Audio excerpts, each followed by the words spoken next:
things up and running. Let's get started. Jamming some more Black-White Eldraziblade like I've been doing for a while now. Need to get prepped for this 10k in St. Louis, so we've been jamming this deck a bunch to pretty decent results. Been pretty happy with the deck. There's a card that I want to add, but I don't even know where I want to be in the sideboard at this point. I want to kind of try a Cataclysmic Gearhulk. Seems like a nice, just like a nice card in several. Please stop stabbing me in the shoulder with your horrible claws. Nice card in a variety of matchups. It's really good in a lot of the big board-based, creature-based matchups, like humans and like spirits, if that's still a thing or whatever. A lot of the like more creature-based aggressive decks.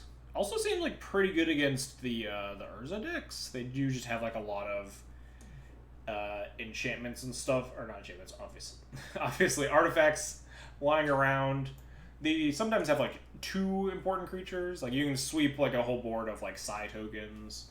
And if they have like a Psi and like a Emery or whatever, an Emery and Urza, you get to at least kill one of them. It's like a lot. It's a lot of mana, obviously, but suggestion that came up that I kind of dig having just like a one-of copy in the sideboard.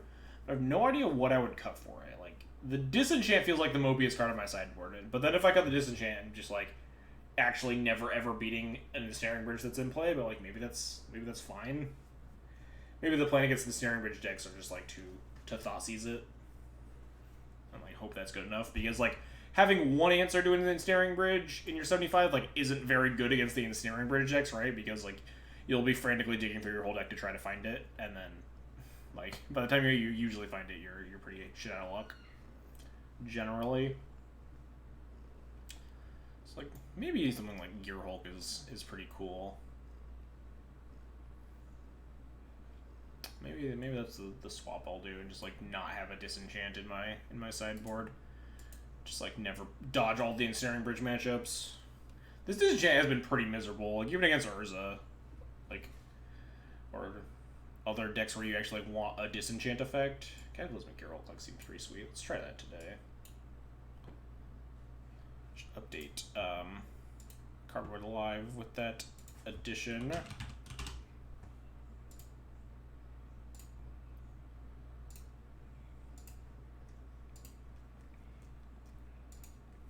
Plus, if everyone is moving to Paradoxical Urza over the Urza deck, then Ensnaring Bridge becomes less of a concern, and just managing all the shit they have in place seems a lot more important. And that's something that Gearhulk can do pretty well. Obviously, really bad if you cast it and they just like Paradoxical Outcome in response or whatever. But I think they're casting a lot of their Paradoxicals at sorcery speed anyway, so they can just like replay all their zeros. But anyway. Quickly update Cardboard Live here, and we'll jump right into it.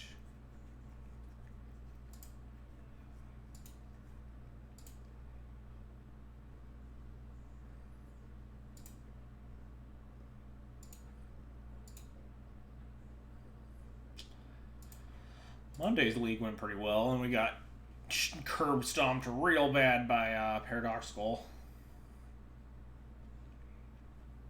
That seems to be about the way it goes in this format. A lot of people are saying that Urza is like pretty head and shoulders above the rest of the format. This hand's okay. Reality Smasher remains kind of awkward. I wonder if it's like, I wonder if I'm supposed to just cut these for something else in the deck. They're really good when you draw them, and they're just like always horrible in your opening hand. But this opening hand has a lot of other tools. They're strong, so we'll keep.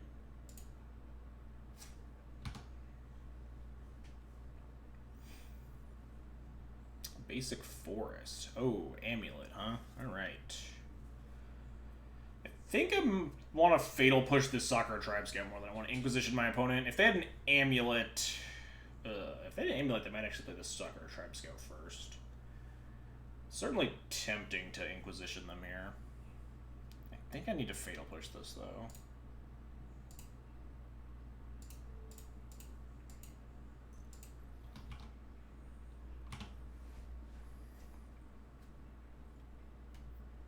Yeah.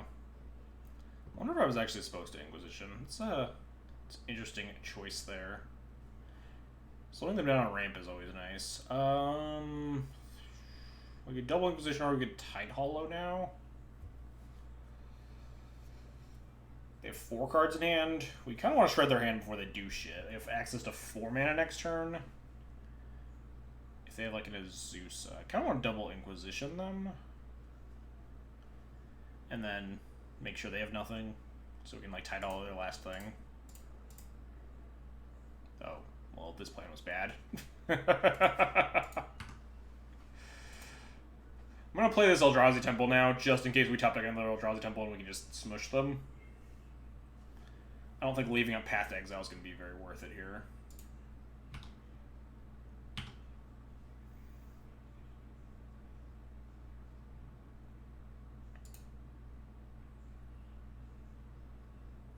Nope. I guess I'm going to cast Tide Hollow Scholar. Hey, they drew a Primeval Titan. Nice. Only time we'll be happy with them drawing a Primeval Titan for the rest of this game. They play their Gruul Turf. They have access to 6 mana next turn if they need it. We're just gonna smush them.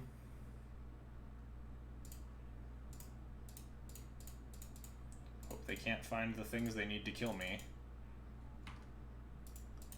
After this turn, we get to like hold up Path to Exile at least, which can slow them down a little bit.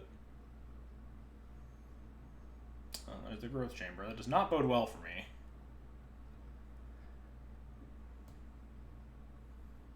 Makes me think they want to cast a 6-drop. Of course.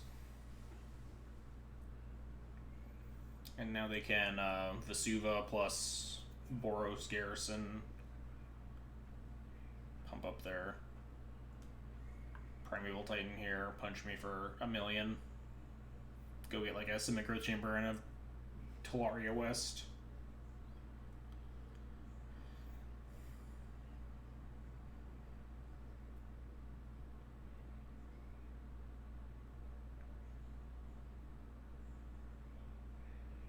They have to pay...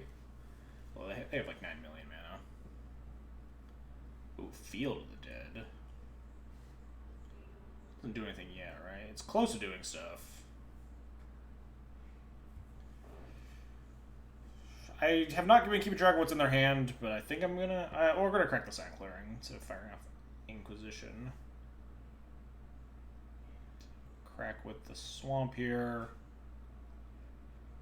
We can fire off the Inquisition if we don't draw anything. Alright, we didn't draw anything. So now we can Inquisition them. I have no idea if they drew anything relevant. Yeah, sure. That's their whole hand.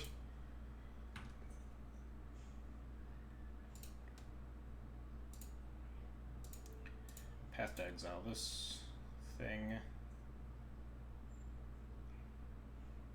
Oh, this actually gives them zombies too, right? That sucks.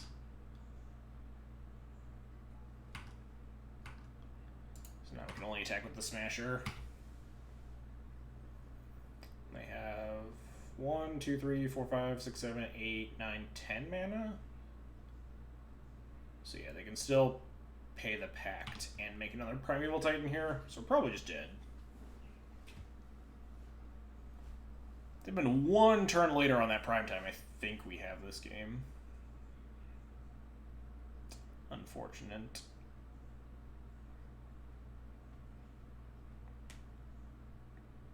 Because even if we'd like draw another path or something to beat the Primeval Titan, they're going to make 2 zombies just by the Primeval Titan entering.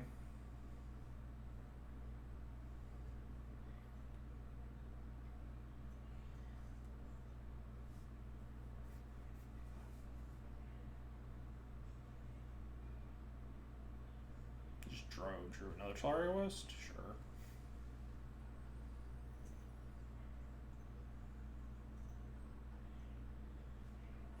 Azusa, and then... they're just gonna make 9,000 zombies, I see. Just don't even need the Primeval Titan, they're just gonna brick wall me here.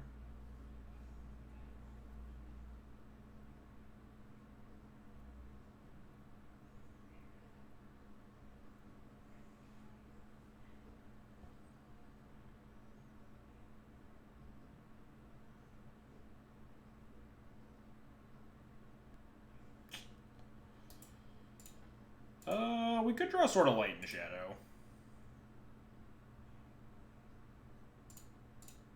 It's not even like it's not even lethal though. I only hit them for 7, which just also really sucks.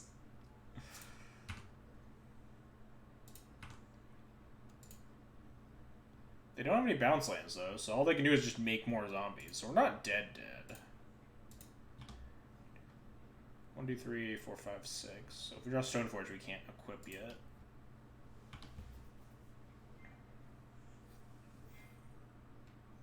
What's up, Felber? How's Manage tonight? Not bad. Just started here. We're in match 1, game 1. Oh, cool. They just top decked another Summoner's Path. Backed. Nice. It's getting a lot worse. My opponent is really good at drawing Primeval Titan.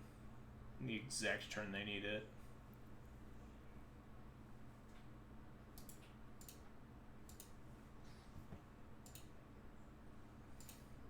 Cool, we actually like had a plan there, and then my opponent drew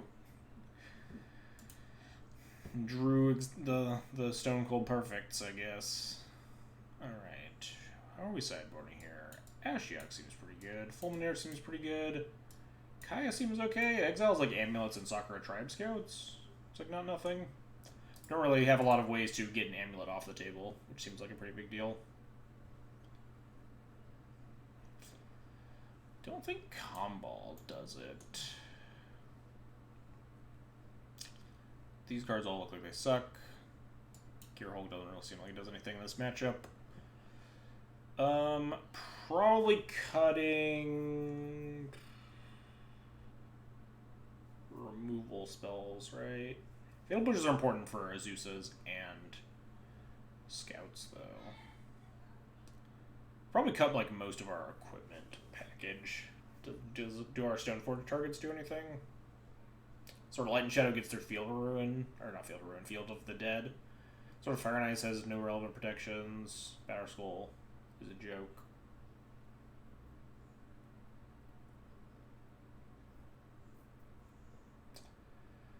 Torn between like cutting some number of pushes and some number of Stranglers, it's probably cutting Stranglers, right? Killing the things at sorcery speed or on like turn 3 to optim. You never even have it online turn 2, so it's probably Strangler. So because it's really bad killing turn 1 Tribe Scouts, and Azusas you kind of want to like kill before they play 9 million lands. Cut those. I mean, probably just shave the Stoneforge package. I like Light and Shadow because one of their plans did seem like just make a brick wall of zombies. Also, Light and Shadow Fulminator is a combination. Okay, maybe cut Batterskull.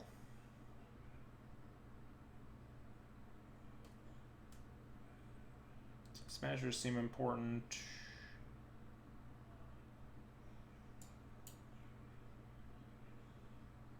Is Displacer good enough?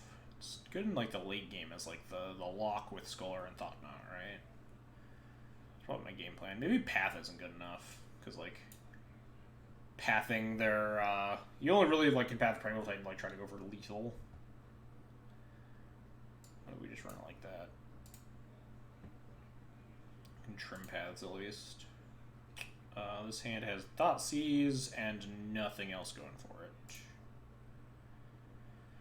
This hand has nothing going for it at all, in fact. This hand is a one-lander. It's got Fulminator Mage. It's got cards we want. If we had like 2 lands, this is an easy keep. I think this hand needs to go to 5, though. This hand seems pretty miserable. Alright, well.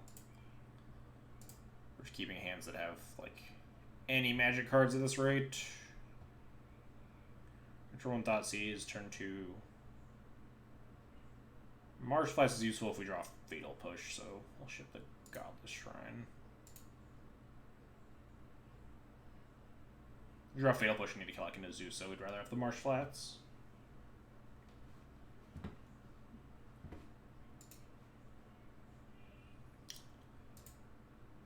Fortunately, turn 1 Thoughtseize and absolutely nothing else to follow it up. Not great. Opponent didn't want to fire off their 1 spawn time in response to my Thoughtseize. Alright, well, their hand is... Oh, wow, they're playing the castle, too? Neat. I don't know if Amulet was the deck that wanted the castle, just because, like, so many of your bounce lands are already tapped for 2. I guess you don't always have the amulet in play. The question is, do I want to start chewing through these Primeval Titans, or do I want to, like take, like, the Once Upon a Time and try to... Oh, no, we don't even have a Fatal Push. What am I talking about? It's probably the Azusa. We have a Path. All these Primeval Titans. It'll take them a while to get there. Take this Azusa.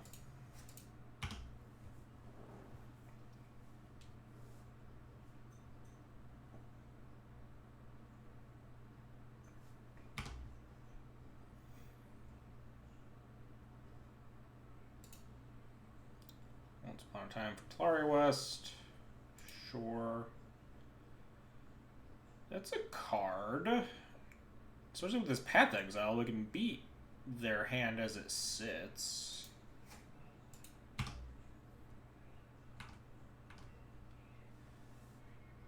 Try to just... In this matchup, you just never minus the Ashiok, right? Because their cards just don't matter. I mean, their graveyard doesn't matter.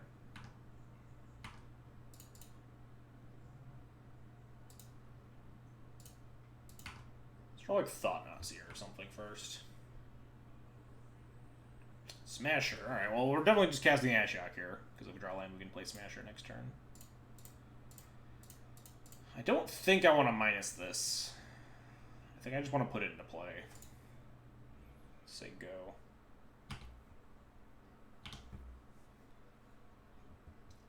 We have a path to clean up a Primeval Titan if they try to, like, kill it like that.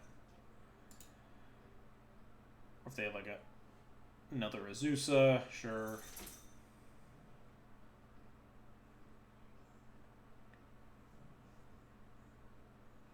So next turn they can cast Primeval Titan. Oh, well, we can Tide Hollow it, actually.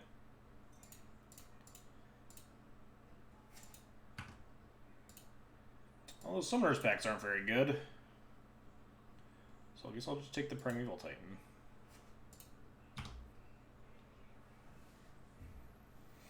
This Ashiok seems pretty solid here. So Amulet, there's the castle. There it is, Pact, and we draw Reality Smasher. Or no, we draw the land for Reality Smasher, which is just great. I'm just gonna hit him with the Tide Hollow too. I don't really care if they attack the Ashiok for 1. Attacking with Tide Hollow means we have a 3-turn clock rather than 4-turn.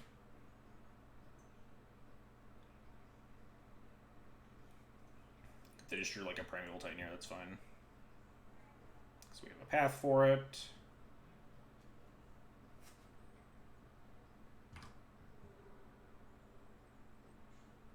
Opponent is really good at just popping off Primeval Titans.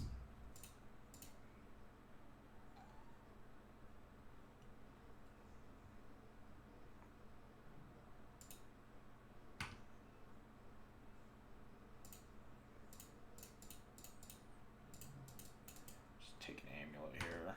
Or not an Amulet, a Pact.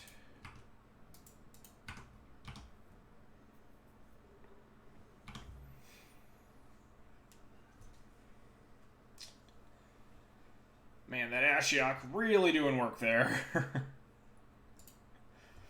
Turn it off. Primeval Titan trigger, ETB triggers. We were really sucked if we like didn't draw that Tide Hollow and then we like pathed the first Titan and then they just like top decked the second Titan after we had like turned off 2 pacts. That'd been quite the bummer. Well, we won on a roll to 5. That was solid. Thoughtseize Azusa, they draw Azusa. Tide Hollow, Primetime, they draw Primetime. But Ashiok, too strong there. Let's send it back.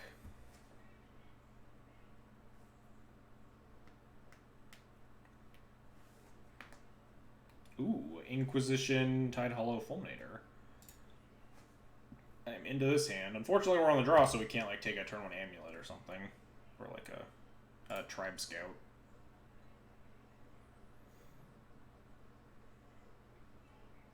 Yeah.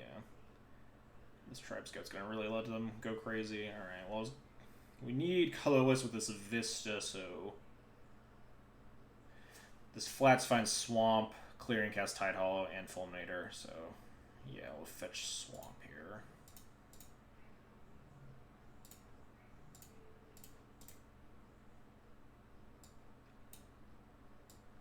Amulet, Azusa, Primetime. You may put a land from your hand onto the battlefield. So that puts the Azusa into play next turn. Right? Wait, does this go in tapped? It does. Okay, never mind. So we just take the amulet.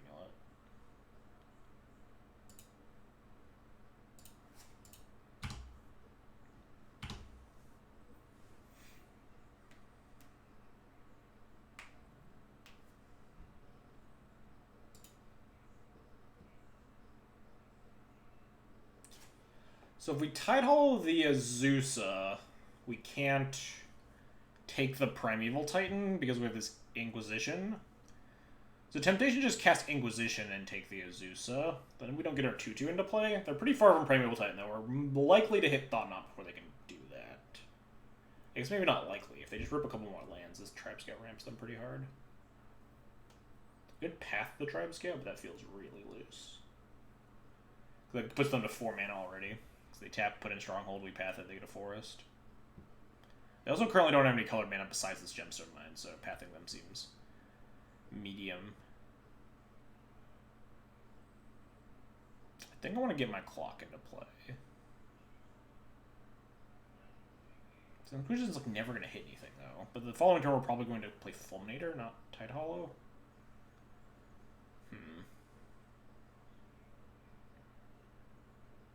Could just let them have the Azusa, but I kind of hate that.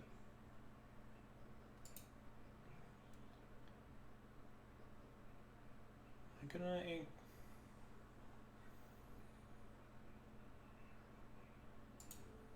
Inquisition here.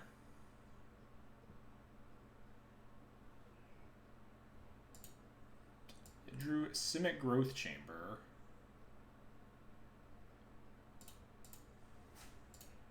Probably gonna Fulminator the Growth Chamber. Although we actually do have to be wary. Saga Tribe Scout lets them, if they keep the Growth Chamber in hand, they can block Stone Rains.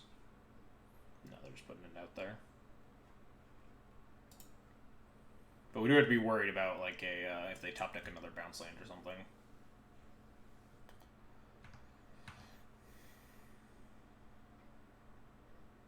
Ah, fuck. Their hand is that a Primetime and the Gemstone Mine.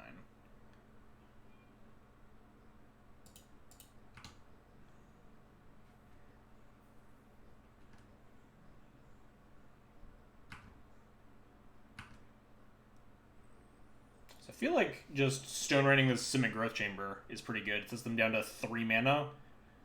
Just the Gemstone Mine and these two. Obviously, if they draw another...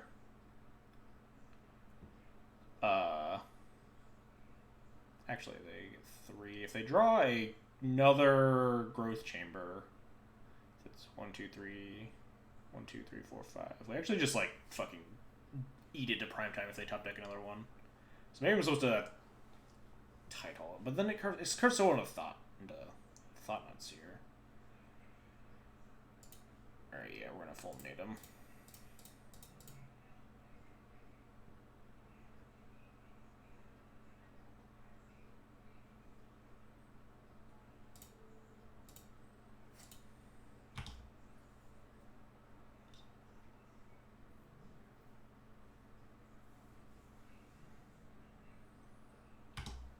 If they draw a bounce land here, we just get fucked, I think.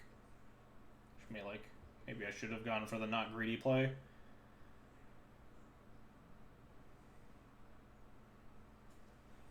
Alright, sweet. Oh, we drew Sword of Light and Shadow too. That's so good. Now we can just get back Fulminators.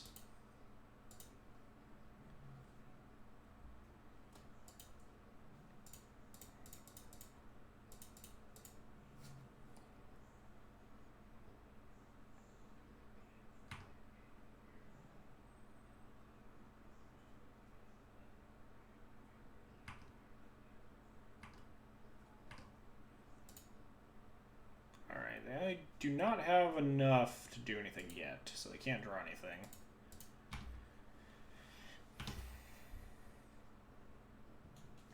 Alright, they have enough to cast Primeval Titan now, which is bad for me.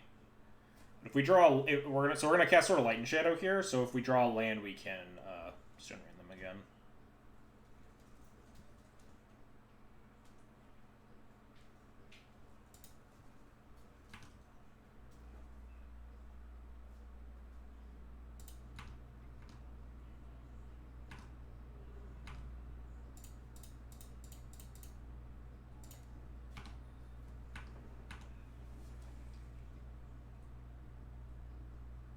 Sure.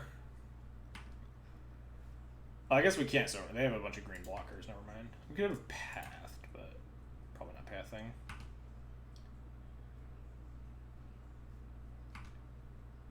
We can at least force them to start chump blocking with stuff.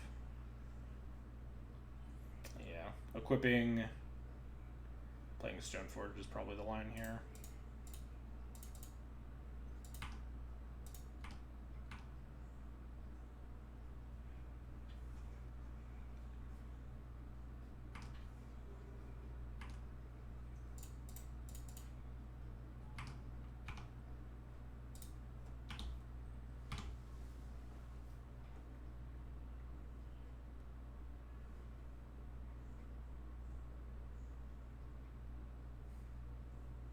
It's only 5 mana.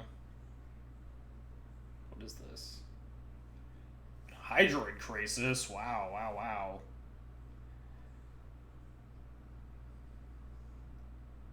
Alright, they didn't draw anything.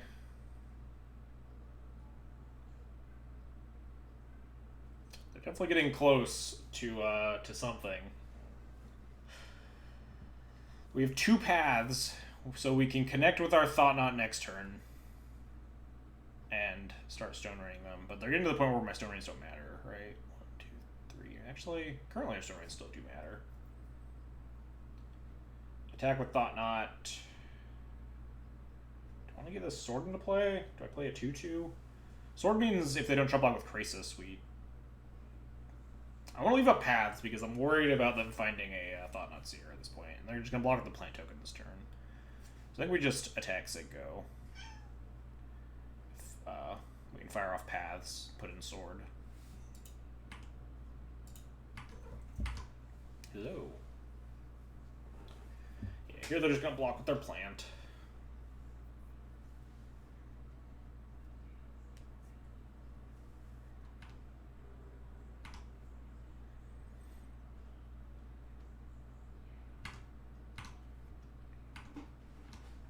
Hey, get out of there, punk.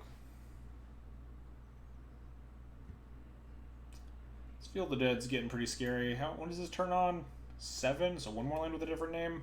But at least we have Pro Black so we can get through it and then, like, pop it with Fulminator. Copying my Silent Clearing. I'm gonna cycle it to try to find Primetime. Stop that, you punk. Get off the shelf.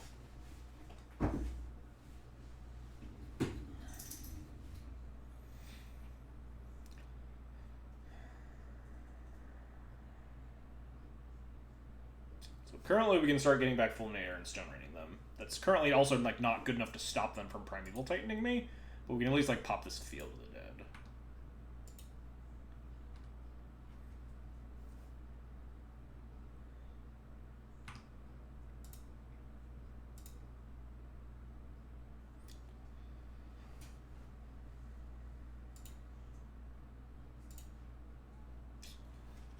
So I want to path this Tribe Scout, which obviously, yes, sucks.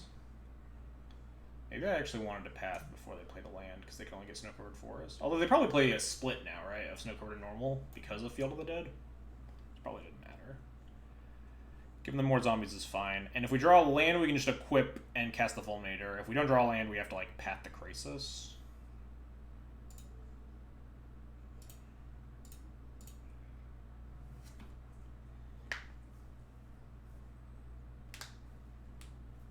Yeah, they have split. really care about zombies. No pro blue. I meant, like, because I want to equip the sword, hit them, and also be able to cast my Fulminator Mage was the important bit. Which I won't have enough mana to do that. Unless I... But if I don't draw the land, I can still path the Krasis and cast my Fulminator if I need to. But we drew the land, so we can just equip. We're going to have to shock this in, so it doesn't matter how I tap here.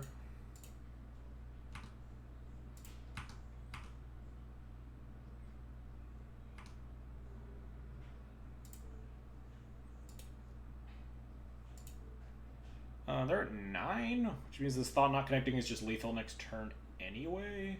So we just want to make sure we don't die to something stupid, right? So we can just click clear this zombie.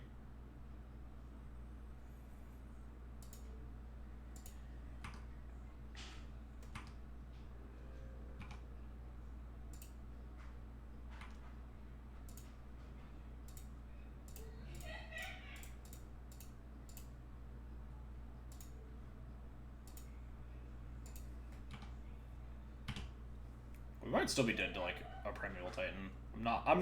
I'm terrible at Amulet math. I'm probably still dead to Primeval Titan. They have burned through their Vesuva, though. So, like, maybe not.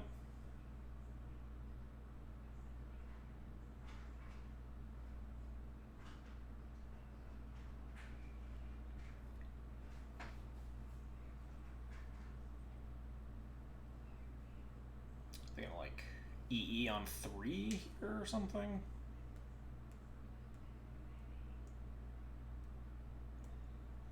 That would suck. Yeah, EE on 3.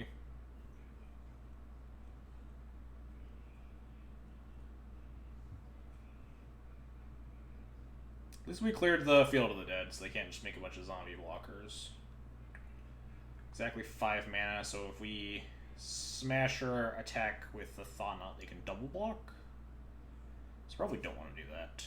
Probably end up having to, like, path this Krasis on a double block. We can try to smash at them for lethal next turn.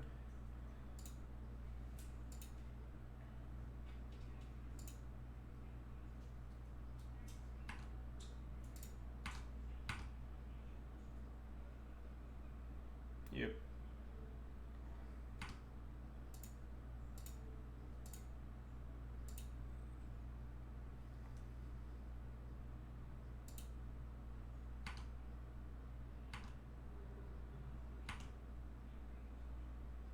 Kind of want to Tide Hollow them.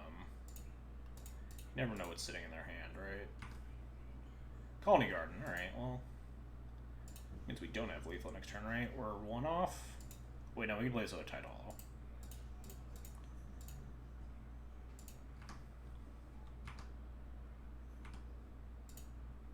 I probably knew that Colony Garden was there, because they made a plan earlier, and they picked it up. No, don't do it. Oh, thank God, just Nazusa.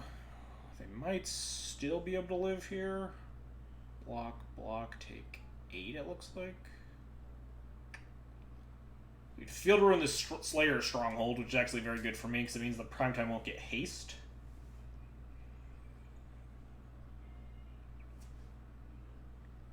Seems like a pretty big deal. Because the Primetime having haste is, like, what's going to absolutely put me in the ground. Yeah, Smasher here isn't lethal because they can chump block the Thought Knot and block a Tide Hollow and take 1, 2, 3. They can take exactly 8.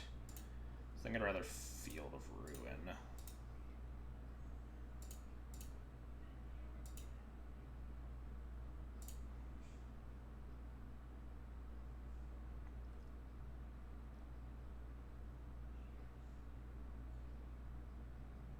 Nice, they're out of lands too. Attack you.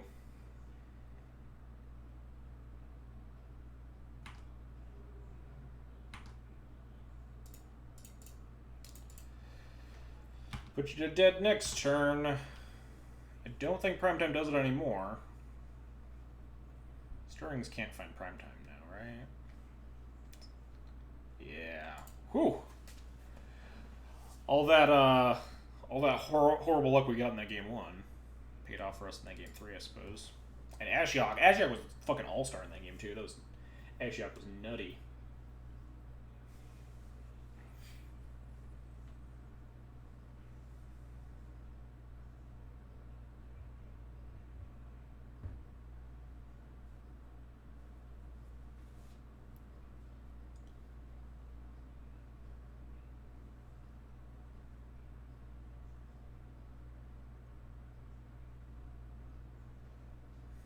trying to think back. The way that game played out, I think I could have just...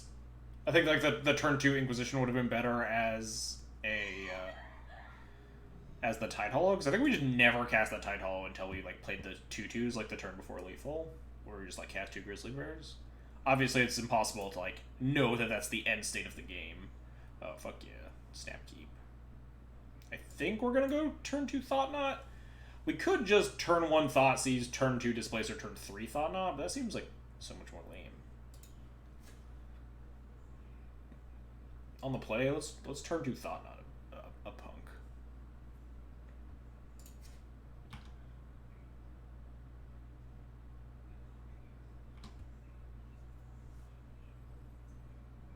Snow-covered plains. Oh no, they're gonna path my Thought Knots here? Yeah, I don't really care. What you got going on over there, opponent?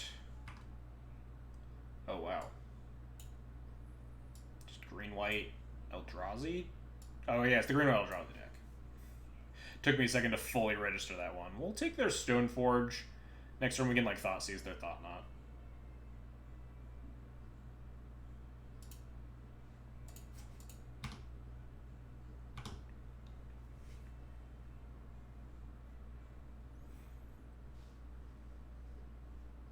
Just in case they draw like a temple, so we don't want to get Thought Knotted when we can just take it. Strangely, not at its best here.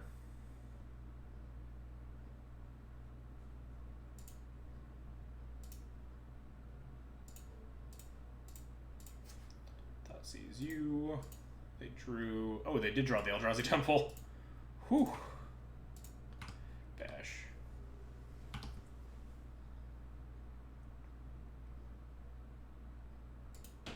Wow, they just like draw another Thought Knot? Christ. At least we have 2 Displacers, so that's not a huge deal. It's pretty obnoxious, though.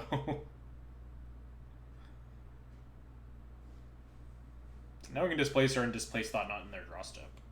Take their... Ooh, and we have a path for their Thought Knot? Alright. Things are looking up.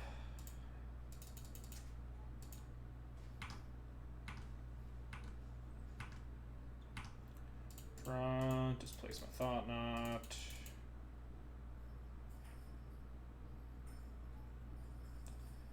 So stack this one on the bottom.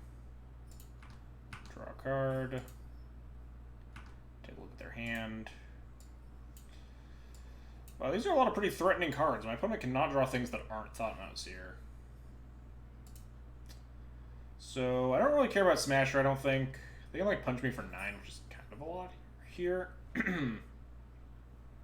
I think I just want to take their Thought Knot. We can handle the Remnants if they Smasher me. And if they Stoneforge Mystic, we can Strangle it and use Displacer.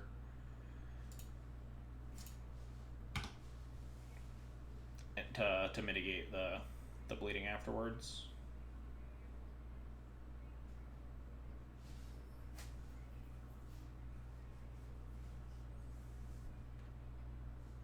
Like, the plan is just to hit me for 9 here.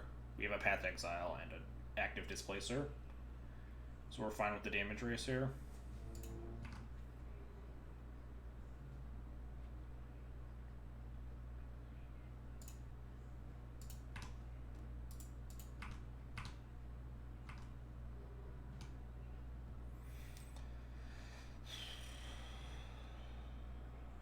I kind of want this Strangler in play just to set up lethal. Means we can just blink the Smasher. The Strangler being in play just means we have lethal set up next turn because we have 10 power. We can blink it to eat the Stoneforge if we want as well. We like block the Thought Knot, blink to eat the Stoneforge, and just take 5. Also, we still have this path, right? We have Strangler, Displace, and a path up, so yeah. Just gonna run out my 3-2 here.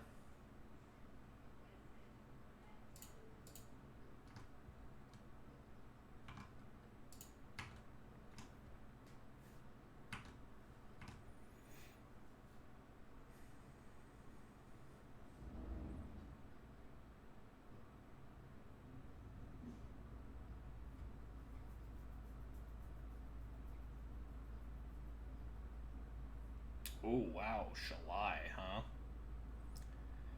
It's a card. I just path it, so it's not a huge deal. It resolves. I think they're just dead.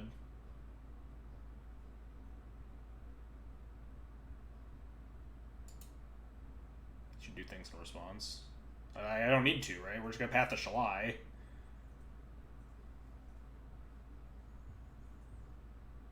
We can fetch to 6, blink the Thought Knot, and win still. Or even, like, block with the Strangler, blink the Strangler, and,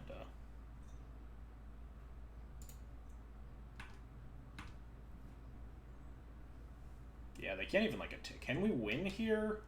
Yeah, we can path the Shalai, just blink down the Smasher, untap, blink down the Thought Knot, kill them.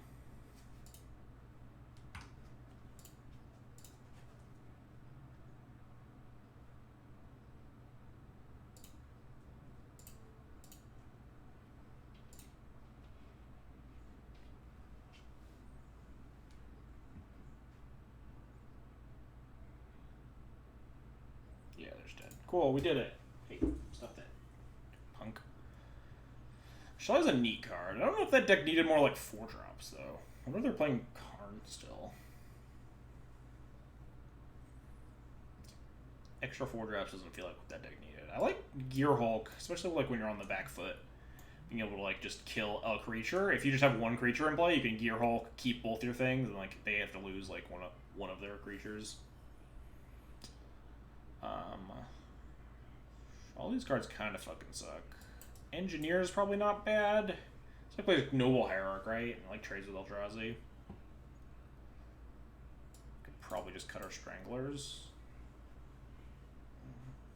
We want like Lingering Souls over Engineer, or maybe in tandem with Engineer, cut something else. All these cards seem pretty fine, though. Maybe Engineer isn't good enough. Just like if 3-mana Death Touch Grey Ogre seems like kind of bad. Killing Hierarch is medium minus.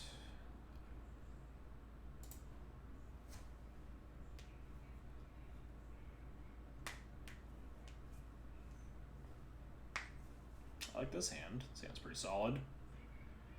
Push your Stoneforge. Play a Stoneforge. Lingering Souls.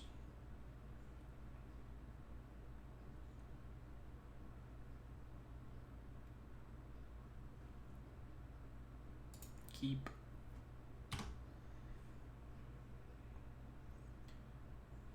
Oh, Once Upon a Time. Neat. Eldrazi Temple. They lead with Eldrazi Temple. I'm probably supposed to play my Vista, right? Okay, they're not. Oh, now maybe. Or do I just push the Hierarch? Kind of don't want to push the Hierarch, right? This really smells like we're going to get Thought Knot Seared. What's our record so far tonight? We're 1-0, and we're up a game in match 2 here. Yeah, having to fetch another Swamp doesn't affect our mana base too poorly here. If we have to, like, fetch push. So I think I like leading with Vista and not pushing the Hierarch. Because, like, we already know they have the Temple in hands, too, so... I'd rather... With my only removal spell, I'd rather, like, kill the Thought Knot and let them Thought Seize me. Because they're going to Thought Seize me on turn 3 anyway. I smell a Thought Knot Seer.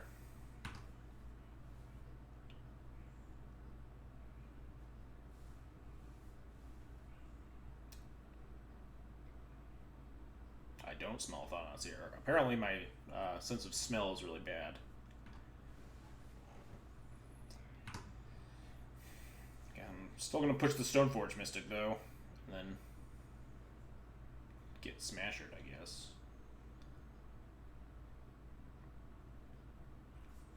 Fetch Swamp, push Stoneforge Mystic. Play my own Stoneforge.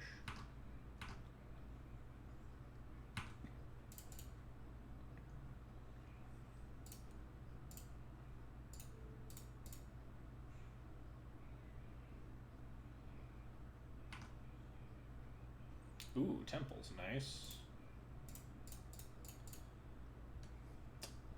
I will also get Batterskull. I have to imagine that Green-White's Eldrazi's removal is a lot worse. So, like, if they have to path my Stoneforge to prevent Batterskull, it just lets us cast Smasher out of schedule. Also, we're currently set up to just cast it on turn 5 if we need to. Turn 3 Souls, turn 4 Smash, or turn 5 Skull. Yeah, if they have, like, Dismember, sure. And if they have to cast Path Exile, then it's great, right?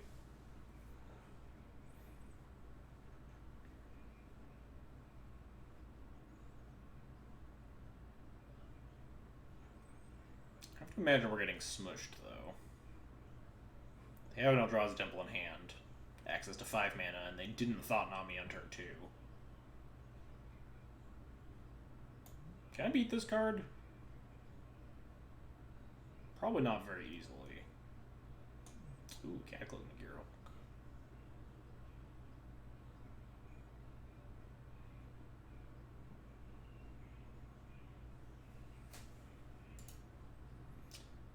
You can mill them out, I guess. I mean, I can also, like, kill all the creatures, but it's all harder because I boarded out all my Stranglers, so I can't just, like, infinite removal spells. I'm gonna put in this Batter Skull.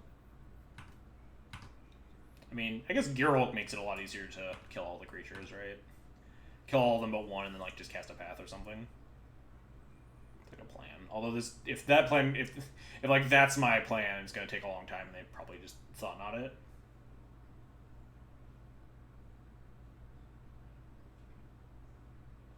Sure. Geralt wasn't a real card. So it's pretty real right now. I mean, obviously we can't cast it. But, like, in general. I wasn't planning on casting it anytime soon. It seems like it's a reasonable late game. Definitely getting Thought Knotted at some point, though, which sucks. We do just to crunch them for a lot of damage here, though. Batter Skull, untap Smasher.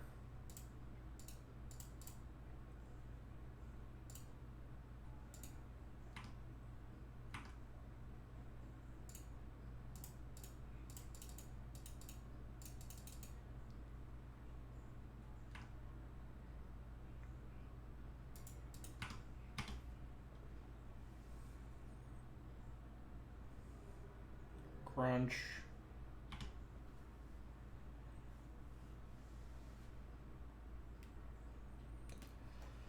The problem is beating this Warship. Oh man, if only I had Plague Engineer in my deck instead of this Lingering Souls.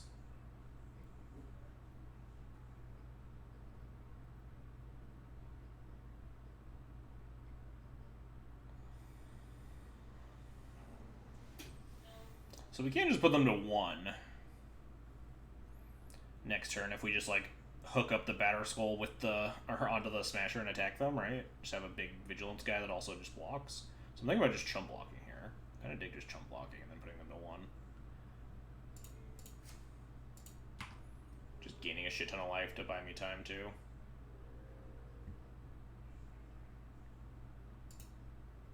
Ooh, Sword of Fire and Ice helps. Helps clear out these stupid piddlers.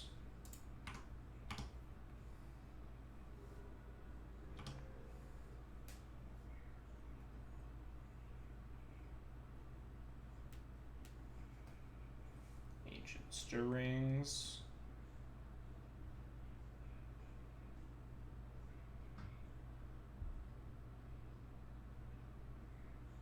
Another Smasher, sure.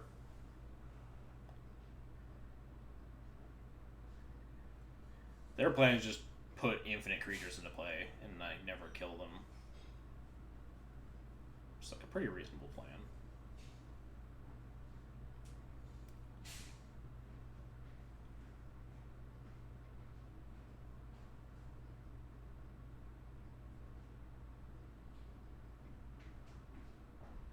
What is the... Okay, it's just the other Smasher.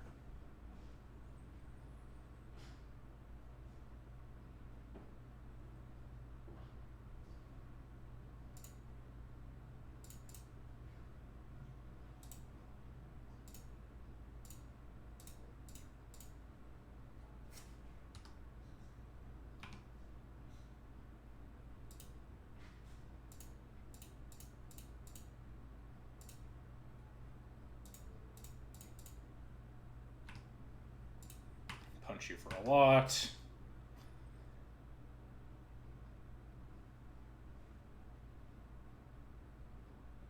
They can't double block or anything. Pick the Noble, draw a card. we have a game plan. And the game plan is cast Cataclysmic Gearhulk and have like a Path to Exile at some point. Although we also need like an extra white mana for that.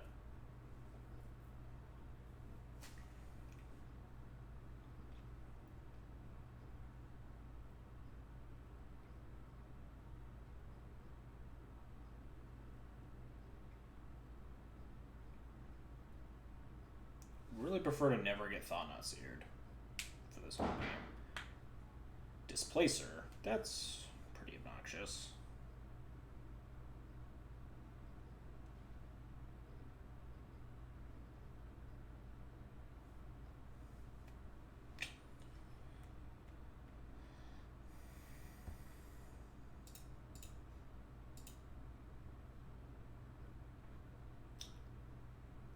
Attacking here is free, right? We just gain 11, kill the Hierarch, draw a card, figure out what to do from there.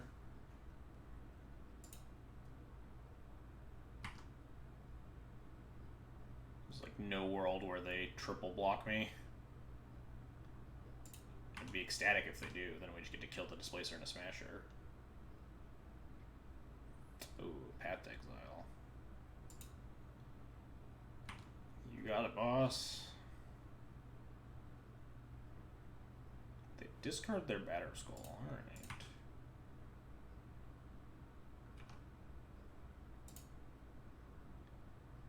Well, now we have white mana for the plan.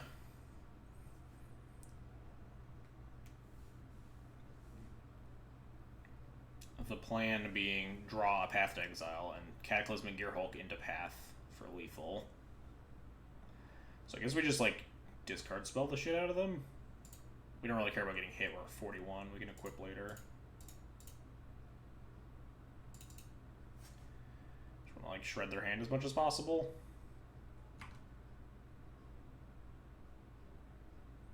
Oh wow, those cards are pretty scary. Which one's scarier? So one of these I'm going to put under a Tidehall. The other I'm going to put under a Sculler, which is a lot more fragile.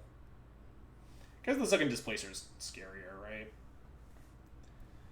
Shlai's like not that bad in accordance to our plan of Gearhulk Path.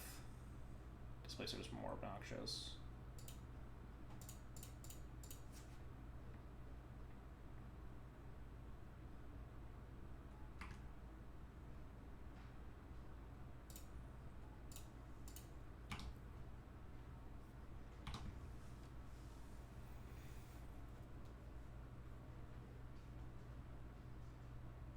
We just needed to never draw Tidehall, or not Tidehall, Thought-Knot Seer. Uh-oh. It's a lot of looks at Thought-Knot Seer. Alright, it's just another Displacer. If we find Path, we can still win.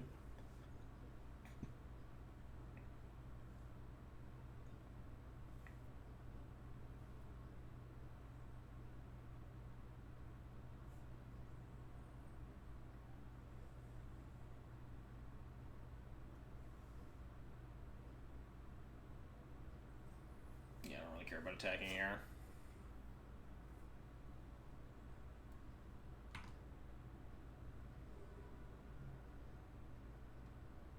Thoughtseize.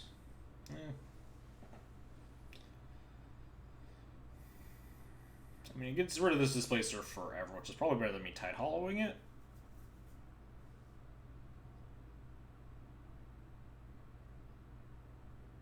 We want to find our Displacer so we can try to lock them out of draw steps. That's the big thing.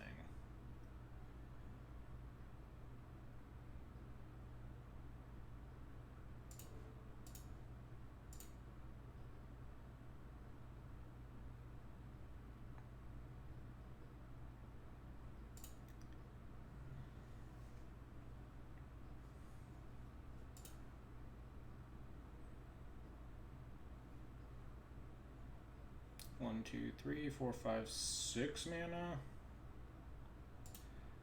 Just play a bunch of Lingering Souls. Equipping's not very helpful because there you can just like blink my shit.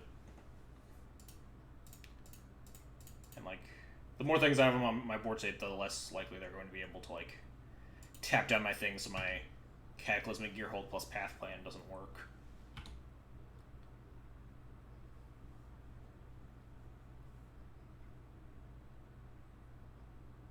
they can start killing my spirits, but like it just takes them a long time.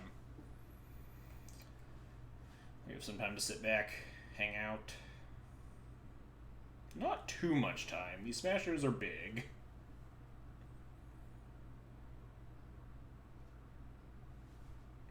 Fatal Push might be lethal. Fatal Push might be too risky to be lethal, though.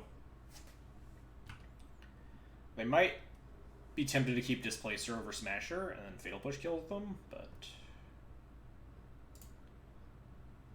I'll cross that bridge if I come to it. Well, it's not very good.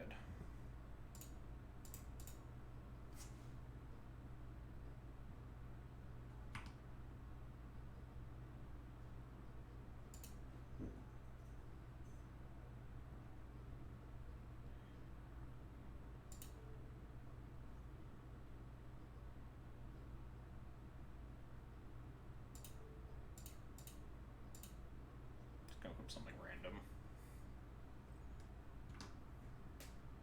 I could actually like suit up the Stoneforge with the Power Skull, force him to blink it, get the Light and Shadow in my deck.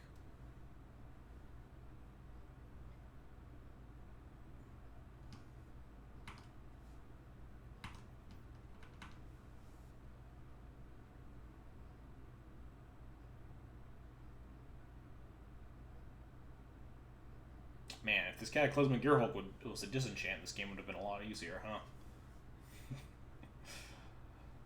Definitely not results-oriented thinking or anything. We have a lot of good draws here, though. Path is a win. Displacer is, like, pretty close to a win.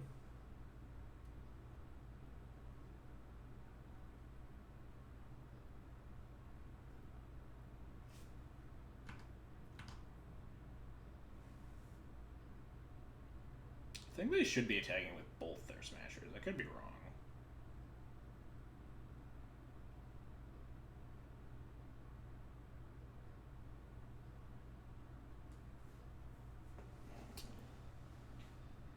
I might just like... Oh, no attacks, huh?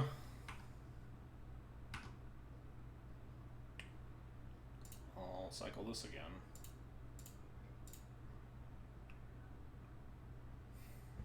Alright,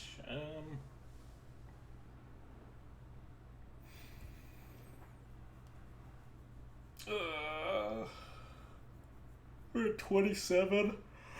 I guess it's the turn where we just draw our Light and Shadow Ray. We just put Batter Skull on the Stoneforge and attack with it.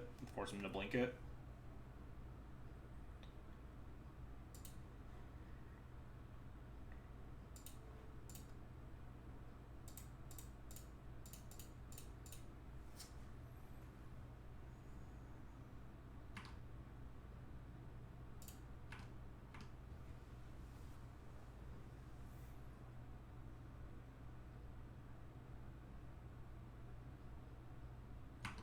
Not gonna blink it. Alright, sure, I'll gain 5 life. It's fine. A little concerned here that what changed that made them like not attack at all. Nothing. They're just killing a spirit. Good evening to everyone except Throne of Eldraine, the worst draft environment I've played since Ixalan. Wow. That is some tea. What's so bad about it? Maybe they'll tap their Brushland. Oh wait, that doesn't even work, does it? Because it's damage, not life loss.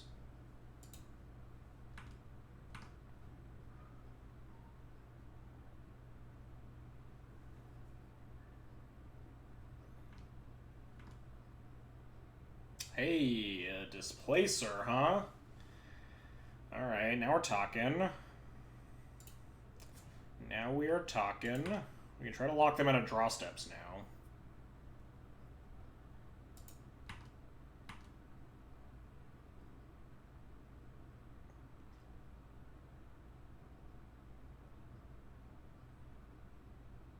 Unfortunately, Displacer does not help beat this warship. I'm gonna Thoughtseize them first in case they're like saving a removal spell for Displacer. We have 1, 2, 3, 4, 5, 6, 7, 8. Actually, we have exactly 9. So if I wanted to double blink, I can't Thoughtseize.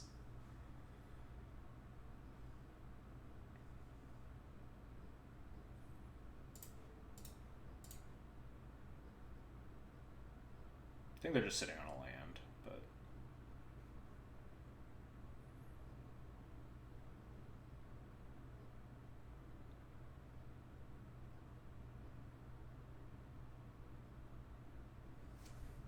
I think I'm just going to blink this Tide Hollow in their draw step.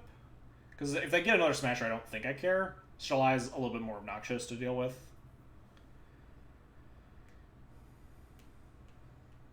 So, like, if they draw something more relevant than the Smasher, I can just take that. If I blink my Thought Knot, there's, like, a chance they could draw 2 relevant things.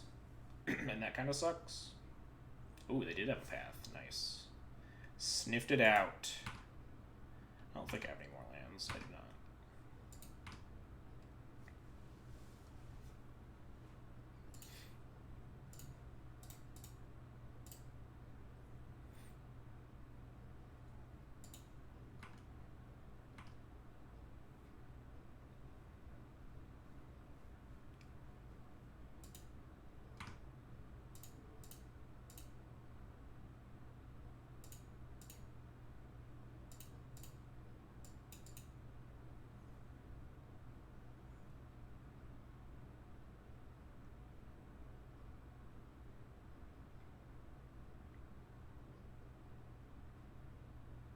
That doesn't do anything. Wait, no. They're blinking it? Sure. I don't care.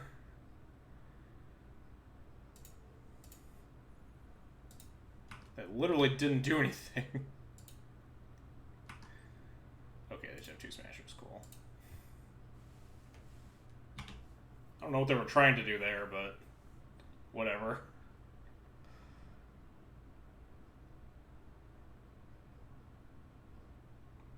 Still not a kill. Thought Knot Seer and Displacer are bugged right now. But I saw that, but it worked fine my last match. I displaced my Thought Knot, and I just displaced my Scholar. Nothing happened. Like, my opponent definitely drew when I displaced my Thought Knot last match. I saw some people chatting about it, but wasn't getting as much traffic as some other things. So, like, I didn't think anything of it.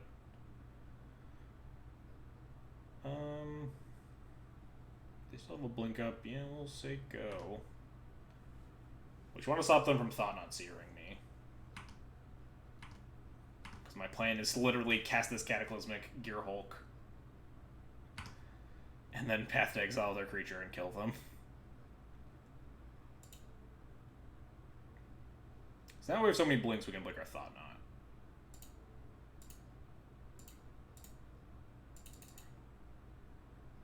Let's see if it draws them a card. Yep. Draw trigger goes on the stack. They have 2 cards in hand. Now they have 3 cards in hand. Yep, it works. I don't know if they fixed the bug or what, but... Yep, that is the Thought Knot Seer we did not want to see.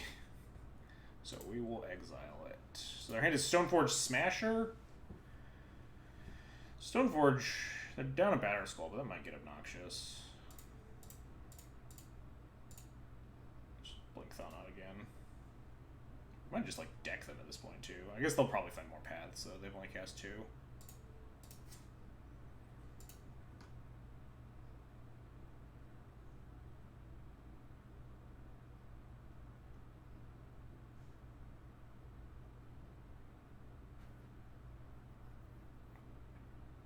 They draw a path here or something? Like a Once Upon a Time, maybe? Something that can cast instant speed, right? Oh, this game has been a mess.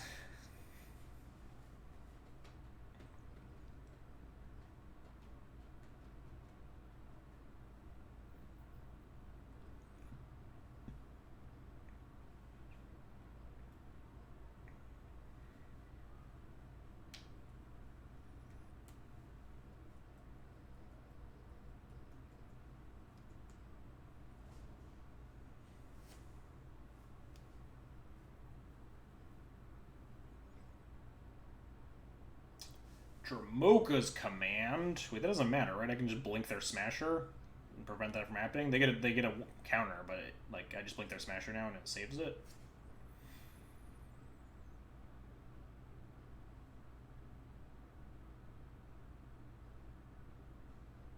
That's why they put the counter on a different creature. So blink the one that's fighting. How do you navigate combat math in the board stages like this? What are you thinking about when you're trying to do combat math? Mostly the combat math is I'm at 35, so I'm probably fine. Like, I have a goal in mind, which is find Path to Exile and prevent my opponent from taking my Cataclysmic Gear Hulk.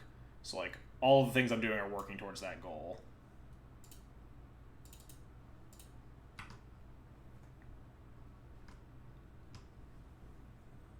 They can hit me for 7 if they want. Nope. Alright.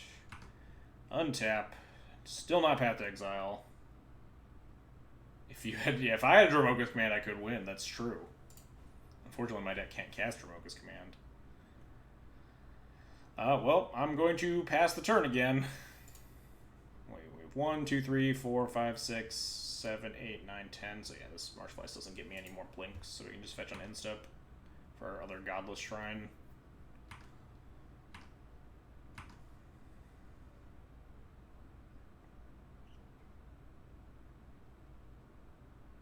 They're just blinking my Thought Knot? I guess they want to dig for their path, but yeah, they want to dig for their path, I guess. Sure.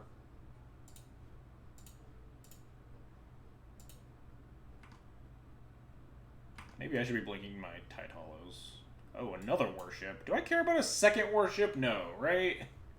Like, we already can't get one off the table. There's nothing in our deck that can, right? We have 9 minutes. Do we have time for this? Nothing we boarded in can remove a worship from the table. So the second worship does absolutely nothing. So I guess we'll take the Smasher.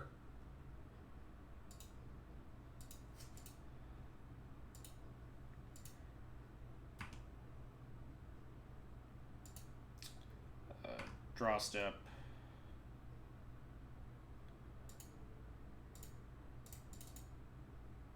Blink that.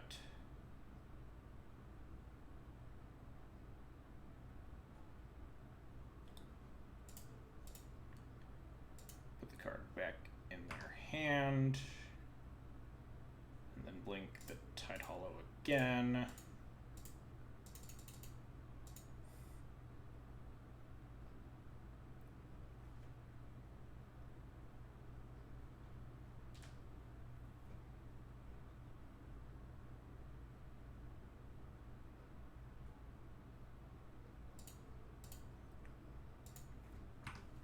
So this is the card that goes into the Tide Hollow. Oh, yep.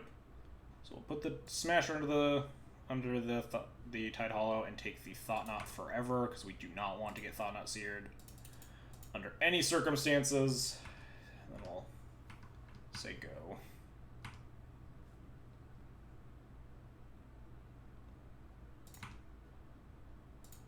I'm gonna blink this thing. They want 2 blinks. They have to like blink once right now for whatever that's worth.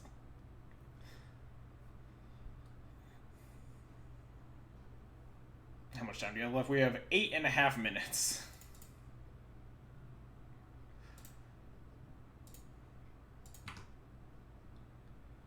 Alright, cool. Pass the turn. What a fun and interactive game of Magic the Gathering we have going on. They're gonna blink my Thought Knot, I guess? Yeah, because they want to draw into Path to Exile or something to kill my Displacer. Oh, well, they have a basic waste in hand, so...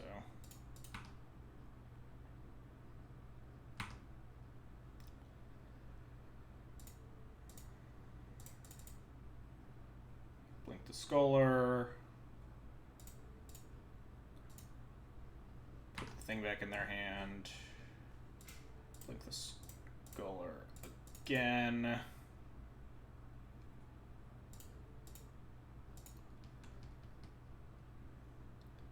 This one goes under. Doesn't matter because all they have is land.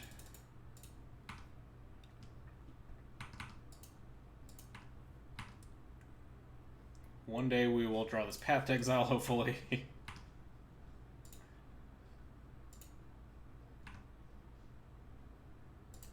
gonna blink my own Stoneforge here, so we can draw our sort of light and shadow. Thin the deck. Second Displacer is very good. Protects our first Displacer.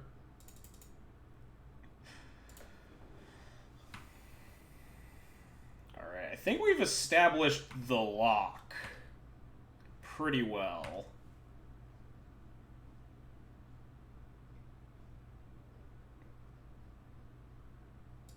Yeah, I don't really care about Path Exile anymore. They're just helping me deck them, which is our new plan.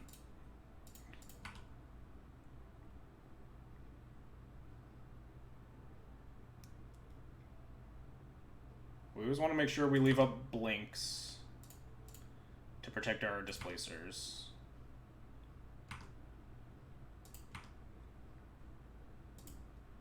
Excuse me.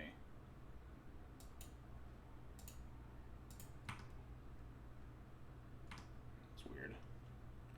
Alright, sure. I also need to make sure I don't time out.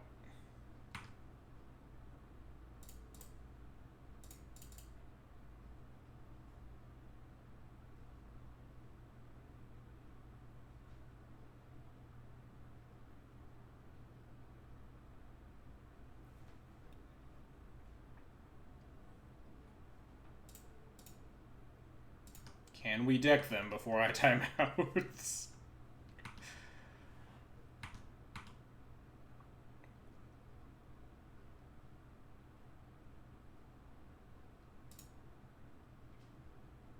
drew a path.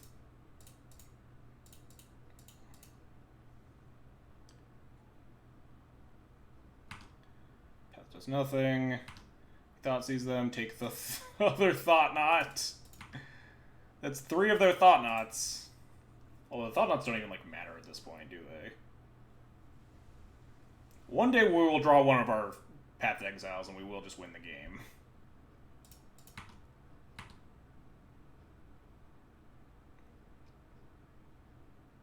I think.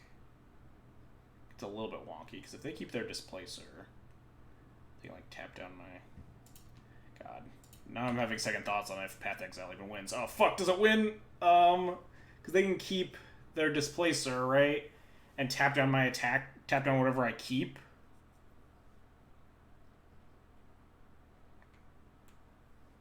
And then we path it, but then they could draw into another creature. God, this sucks. I don't think the path actually does it. Am I supposed to pass the turn? This is a bad time to second guess your game plan. Yes, I know. I'm aware. If I cast Gear Hulk, I keep... Oh, no, I can keep 2... I can keep a Tide Hollow Scholar. I can keep 2... Wait, no, they have 2 blinks though, right? 1, 2, 3... Yeah, they have 2 blinks. Fuck. Yeah, and they get creatures back, so they're guaranteed. Alright, yeah, I'm passing the turn. We're not doing anything. Because they get creatures back, because I have to lose Scholars, so they can definitely... So Path is not the game plan yet. Maybe I'm supposed to Path their Displacer, though. But if they're blinking my Thought Knot, I'm okay with it, because it just, like, decks them faster. We need second Path, or Fatal Push, or deck them. Whatever comes first.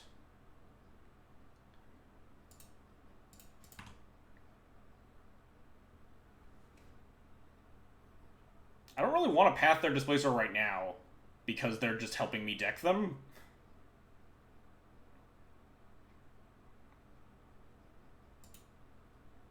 Tapping down my Displacer? Sure. Go for it.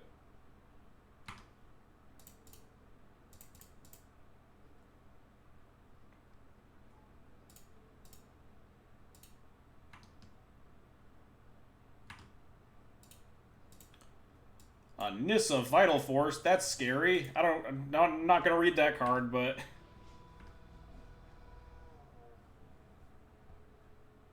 Yeah, go ahead and play your other Noble Hierarch. I literally cannot care less.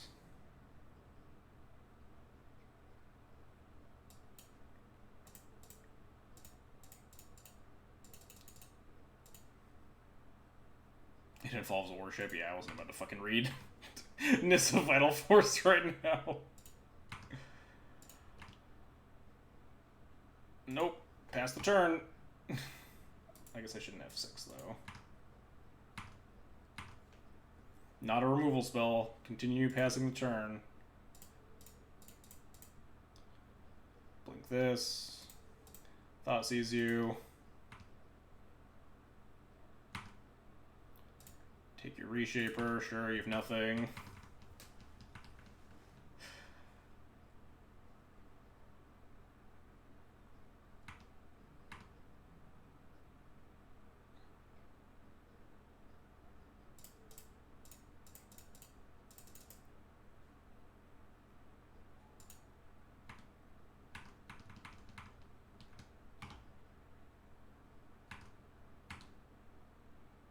Alright, we drew another path. So now we should win.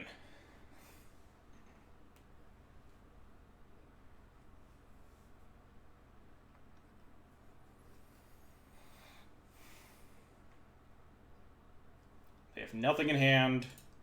They can blink my things. Are they just like blinking my Scholar to make me waste time clicking?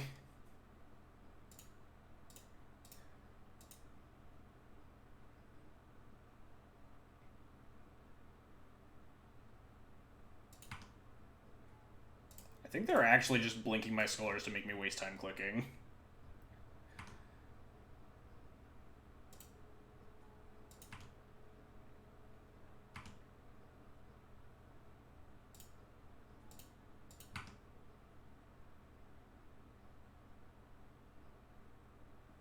Alright.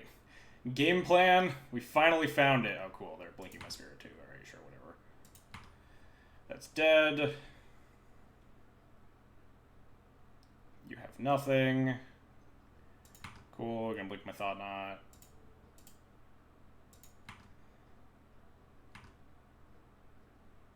Take your Ancient Stirrings. I think we could have decked them.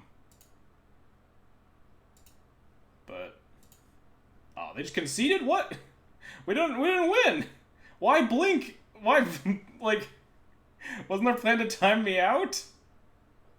Why concede there? I wanted to get him. I spent the whole game preparing for this. I spent straight up 15 minutes planning to Cataclysmic Gearhulk Path to exile them. They're just gonna rob me of all that fun. Okay, so the wrench that got thrown in the plan was I didn't factor in their Displacer when my streamlined plan was Gearhulk plus Path Exile. All their board was like Noble Hierarchs and Smashers and stuff. Which, like, that does work, but once the Displacer entered the equation, the Displacer could prevent me from just hitting them for lethal. Because it could, without blocking, as long as they have mana up, they could have pathed my shit. So that was the reason that when I drew the first path, I was like, oh wait, no, I don't win. But we got there. I think we could have also decked them out, though. Definitely running low on the clock, but I think we have solidified the lock at that point. We've killed 3 of their paths and 3 of their Thought Knots, I think, at that point. Yeah. Oh, that was a sweet game. That was very amusing. The second I drew the path, I was like, wait a minute, the path doesn't work anymore. Just had not realized it. We needed to find a fatal push to go along with the path, or the second path. We boarded out all of our Wasteland Stranglers so we couldn't just, like, kill all their stuff. That was a game, though. We have Thoughtseize into Tide Hollow into Thought Knot. Sans Gas.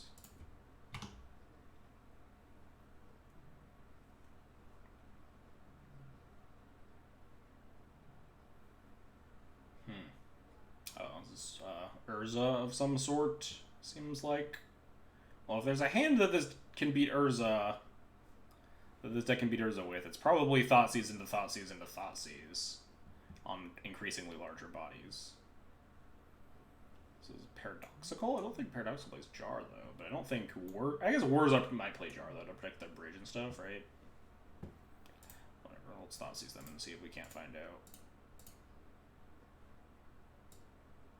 Nope, we can't find out. This doesn't fucking help me.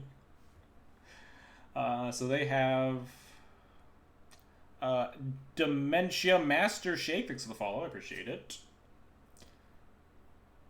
Here's a chance to see how bad the Wurza matchup is. I still don't know if they're Wurza or Paradoxical. I think they're Wurza. I don't think Paradoxical plays Jar. So they can play Emery, and they can play their other Emery. We can kill one of them, though. So I'm tempted to take an Emery, have to path the other Emery. That gets them to this Urza, though. God.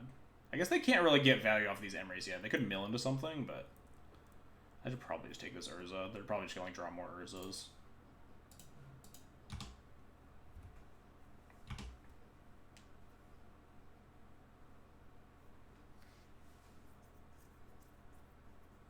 This turn is just going to be like Emery Astrolabe. They don't have like a Bauble or something to go nuts with the Emery. Yet, at least. And if we draw like a Strangler, we can Scholar the Emery and the next turn like strangle the Emery with the other Emery. Ding, ding, ding. Please don't mill anything scary.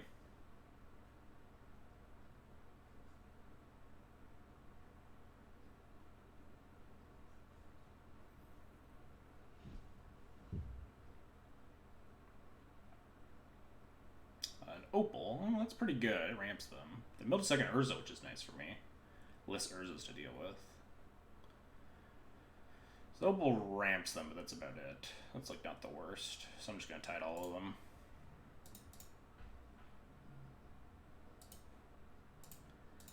Take a look at what they've drawn. A Goblin Engineer, that seems concerning. So yeah, Goblin Engineer means it's just Wurza. That's what I thought by the Welding Jar. Goblin Engineer means Ensnaring Bridge, and I can't beat Ensnaring Bridge. So we need to kill them ASAP.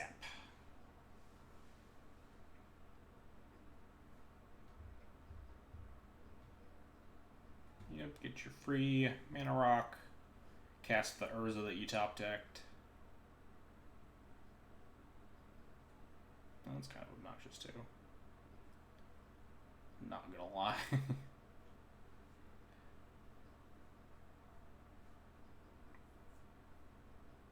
if they bounce it, we can just cast Thought Knot. Get rid of it forever and put a 4/4 into play.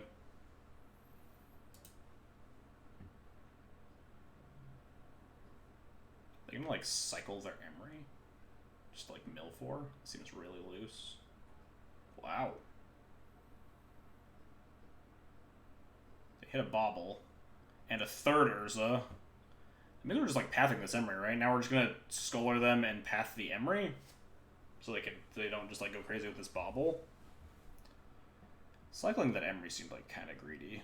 I guess like it wasn't doing anything because they didn't have anything in the yard yet. I don't know.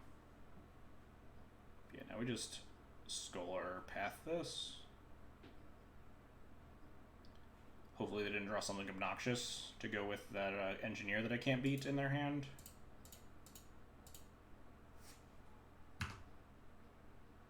Oh, nice. Just a mountain.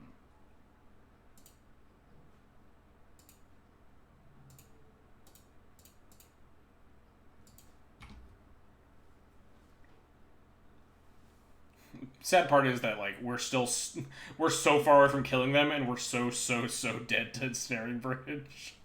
For the rest of this fucking game. Yep, they're classic. That is certainly my luck today. So we just concede, right? We just like stone cold can't beat this.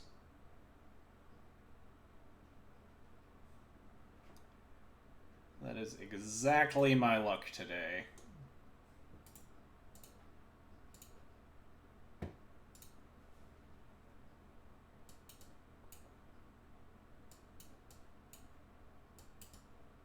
You're out as your opponent. Like, how did they misplay so badly that I, like, find lethal? Like, I could have sat there and got, like, Thought Knot and, like, drawn a Displacer and a bunch of mana and, like, tried to deck them, but, like, we can't beat, like... Because they're eventually going to find a Whir, which they can cast at instant speed, so we can't Thought Knot it. And they can get the combo, the Thopter Sword, and then just die, right? Like, we just can't beat that. Do we want a Kaya? I don't... It's okay. It, like, exiles Sword, and it, like, minuses to kill Opals and shit. It's, like, not very good. Let's see what we cut first.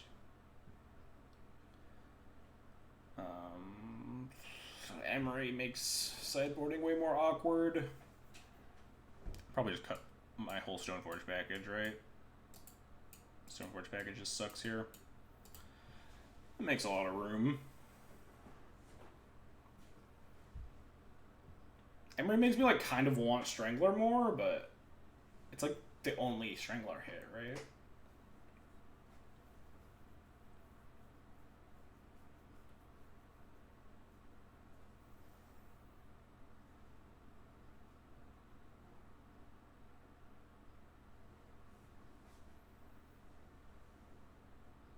Probably just cut 2 Stranglers. We have 3 Fatal Push, 2 Path to Exile.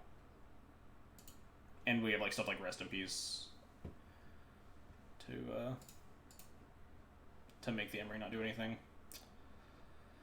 Don't think this hand is good enough. As much as I really like Cataclysmic Gearhulk. Alright, well, this hand needs a tiny bit. I think I'm Engineer's pretty strong in this matchup, because you can name Thopter, which is a lot more important, because they play Thopter Sword. But, like, Displacer Thought-Knot's also really good. Maybe because we, like, have to fetch a Plains here, we just ship this Engineer. Lead with Eldrazi Temple, because we're probably not casting Path on turn 1. We could top deck the second Temple.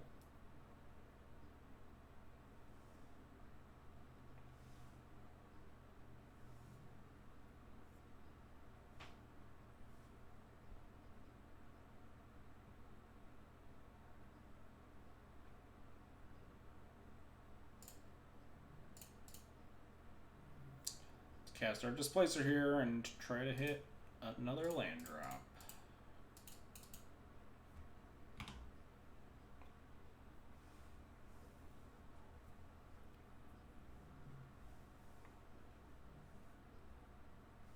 Our mana's really conducive at not casting Ashiok here, so hopefully we don't find one of those. So I can go what I miss. Missed a really sweet game against Screen White Eldrazi, and then missed us getting like disgusting top decked by Urza. Nice. That was not a good draw. Literally, it was like, well, they have a lot of time to find this Ensnaring Bridge. Hopefully we can kill them before then. And like literally the first turn, they're just like, oh, draw Ensnaring Bridge, kill you. Wow, what hand did they keep? What is this hand? What is my hand?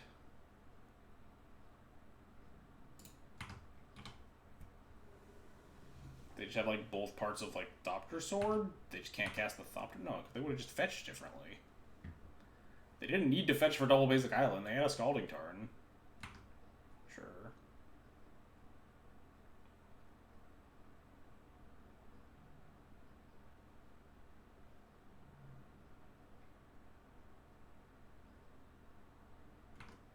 Yeah, we're playing against Warza. Bounce my Displacer. Please let me draw a land. Really want to cast Thought-Knot Seer. Nice. We could Thoughtseize and deploy Displacer, but we can do that later. I'll get my big thing into play.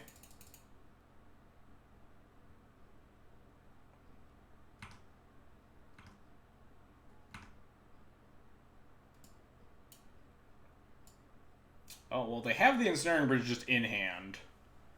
Problem is they also just have Thopter Sword. We can't beat any of it. If they cast this Ensnaring Bridge, though, we just, like, Stone Cold lose, right? There are worlds that we can... Wait, do we just die? Did they go infinite next turn? Land, Urza... No, they don't have enough mana to just infinite me next turn.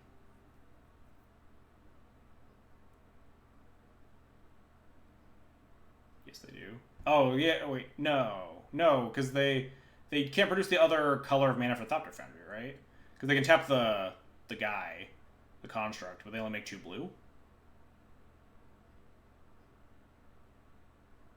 Because they have to tap this, because they only have 3 mana right now. They have to play land, tap out, cast Urza, and then they can make 2 blue, but that doesn't do anything.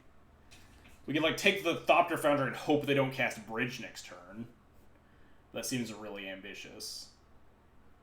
Tap the Foundry to make blue, then. The Foundry's not in play. They can't... They can't cast the Foundry first. They can't put both the Foundry and the Urza in play. They can put the Foundry in play and, like, slow combo me, but, like, we can potentially beat that. And we can Thoughtseize the Urza next turn so they can't do that, like, hard combo me. Or their Eldrazi cards good enough for Iron, some of them. Emery is really powerful. Some of the lands are pretty good. I have no idea when that... Actually, no. There's a SCG Indies Team Modern next weekend, I think.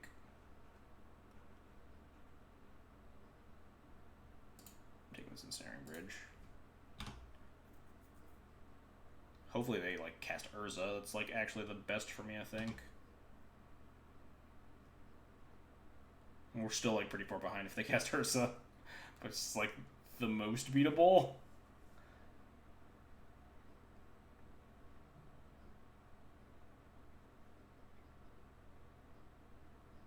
Alright, they cast Urza.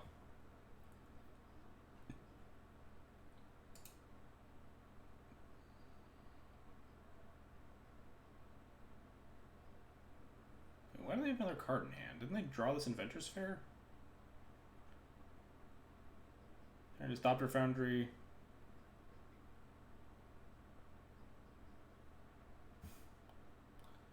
Got me good. We can't even Fatal Push the Urza. We can Path it though, so it's like fine. Path the Urza, kill the Teferi. Thoughtseize the Thopter Foundry. Although we actually, maybe we want to title the Foundry so we exile it. We could Thoughtseize the Foundry and play Displacer, but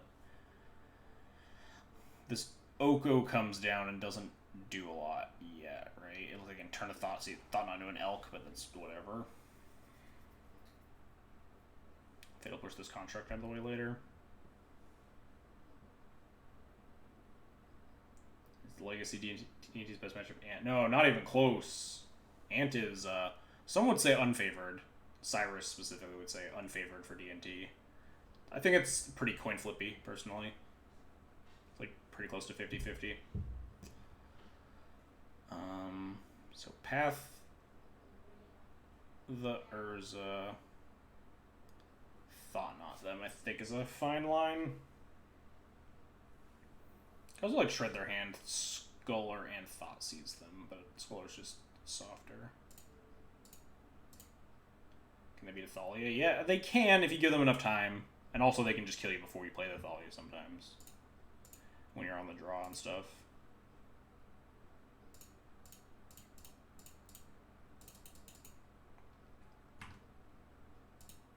Oh cool, they drew another Urza. Exciting. I think I have to take the Thopter Foundry though. Just deal with the Urza.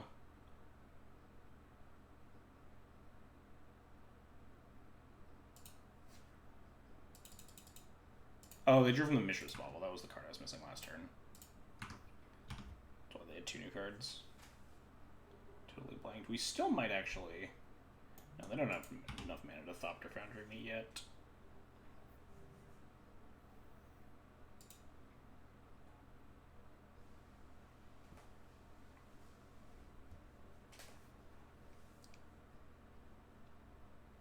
Really want to draw something to activate this Fatal Push, but not a lot does. Just besides, like, more fetches, of which we only have, like, 3. I guess, like, Canopy lands, we have 2 of those, too.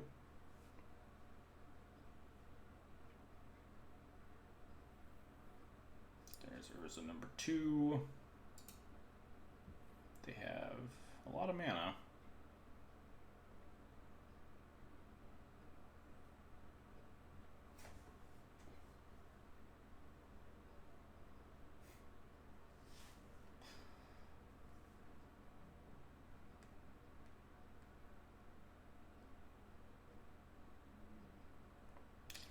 displacers.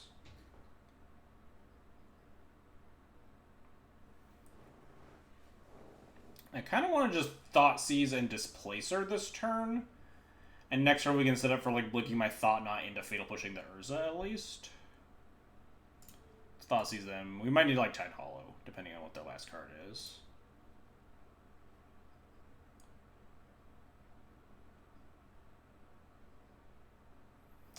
The classic third Urza. Cool. Can my Urza opponent stop just like mono top decking Urzas? Problem is that they're just going to, like, kill with Inventor's Fair. They can just infinite me next turn, can't they? Are we just dead? They can just pop this Inventor's Fair, right? And just make infinite Thopters. We might just be dead. In fact, and by might, I mean we are just dead. Cool.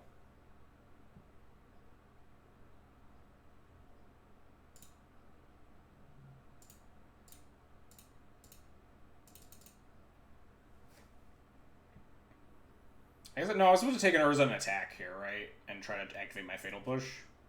Just so we don't die. That was bad. I should have given them that option to fuck up.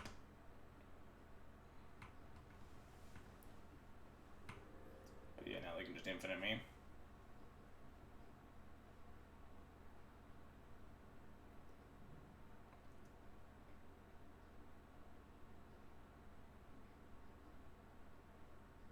Yep.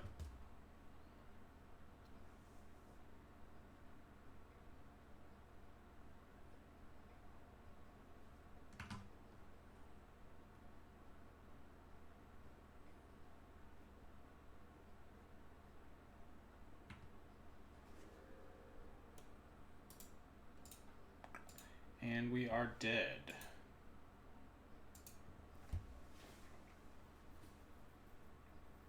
Always just feels like they have so many obnoxious cards that you need to Thought Seize. Do you feel like you're doing better with D&D variants in Legacy or Modern? Definitely Legacy.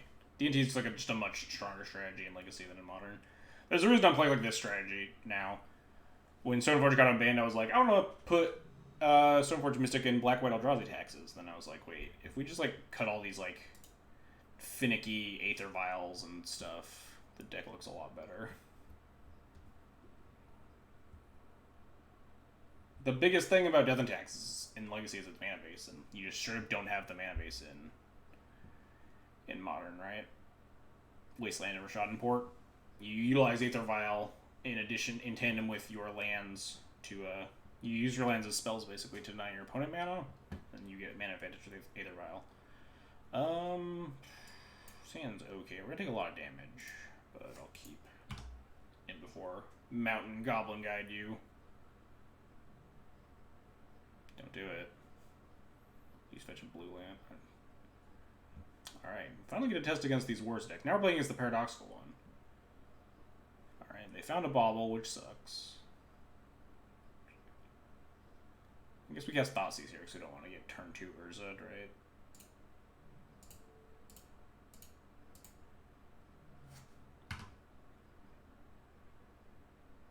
Alright, well, I don't know anything. But they're going to draw a bunch of cards off this Emery. It's going to take us a long time to kill it. Meanwhile, they're just going to like cast Bauble 8,000 times. Or, knowing the way my luck has been going this lead, they're just going to like have drawn Urza this turn.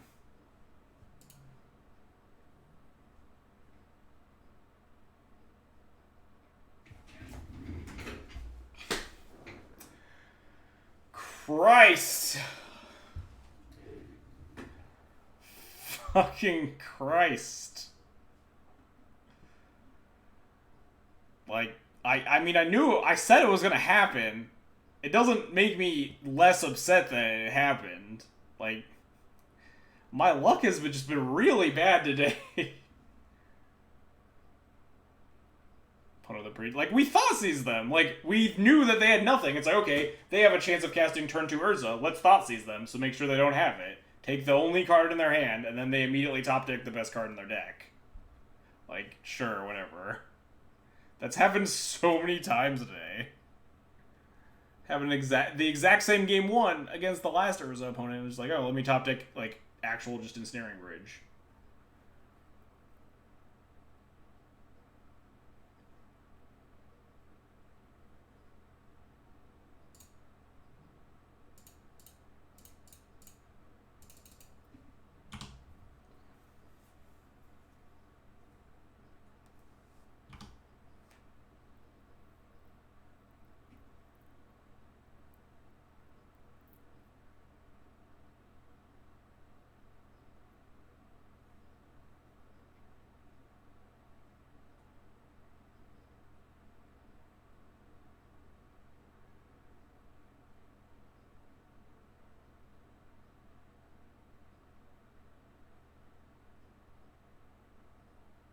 People said Mox Amber is trash. I mean, like, cards are only as powerful as, like, the cards that support them, right? Like, Mox Amber was a really bad card until they printed something like, oh, look, there's an extremely cheap legendary creature that activates your thing that lets you, like, ramp into your Urza a lot better. Like, they weren't playing Mox Amber before Emery, right? Were they playing? They might have been playing Mox Amber in the Paradox lists pre-Emery, actually, because, like, you use Saheelian Sai to support it. But again, like, directly supports that kind of strategy. Other cards can be printed to make bad cards good, right?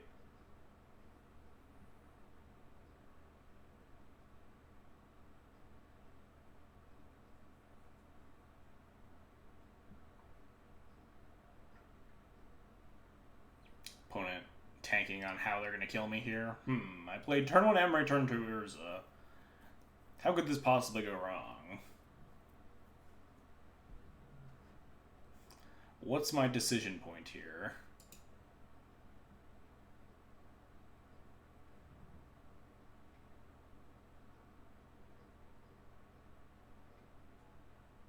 Yeah, sure. Draw Sai. Yeah, that seems fine. I think they'll address it on Monday. I'd be surprised. I would be happy. A lot of people would be happy, but I would be surprised if they addressed it that quickly. But I do think that the Urza deck is probably going to be hit with a ban pretty soon at some point. A lot of people are saying that the fact that there are like two different Urza decks that actually like attack on relatively different axes too.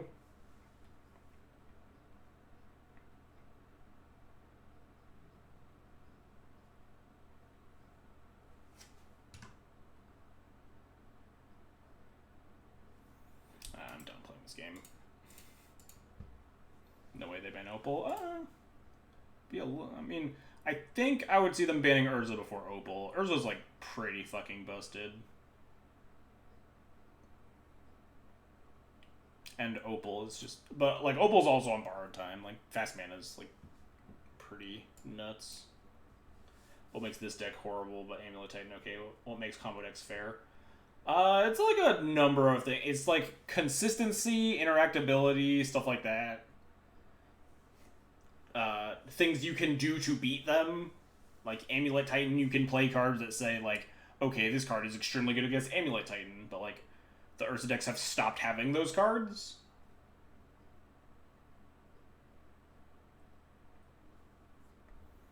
So this is paradoxical, so Ashiok's bad. Tomball's good. Engineer's good. Rip is bad. Kaya's probably good enough. Exiling their Moxen is more important in this matchup than in the other one, I think.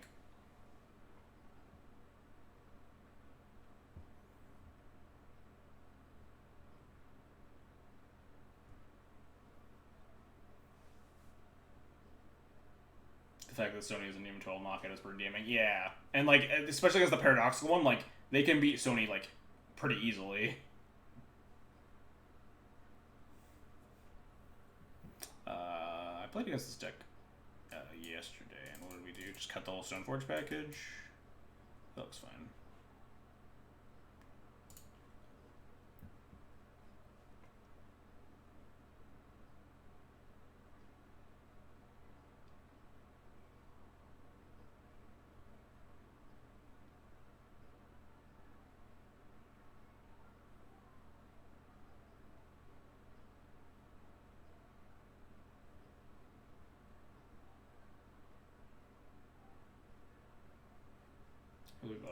Yeah, I think a lot of the static walkers are like obnoxious, but like at a subtly like low enough power level that they're not gonna get like banned from any format anytime soon.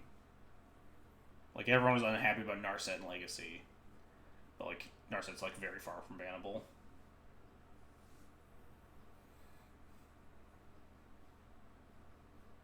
Yeah, Paradoxical can just like very easily just beat an in-play Stony.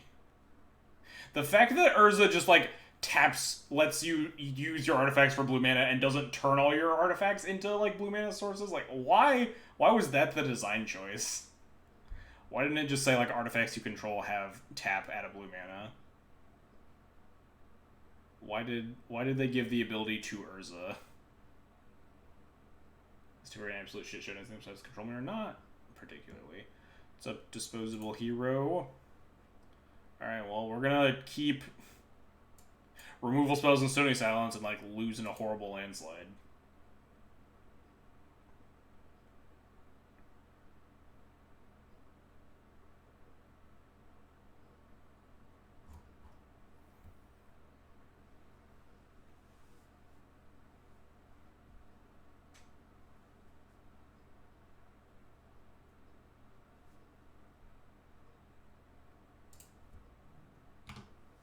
Am I pathing turn 1 Emery? Probably not, right? Because the Stony basically invalidates Emery. So you have paths for like Urzas and Size and shit.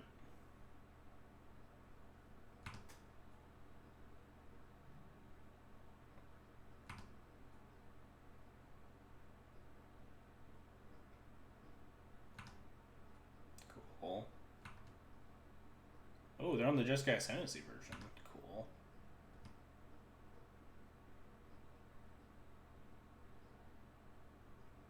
Does that make me want to path this thing anymore? No, not really. The Last God 51, thanks for the follow, appreciate it. Stony you.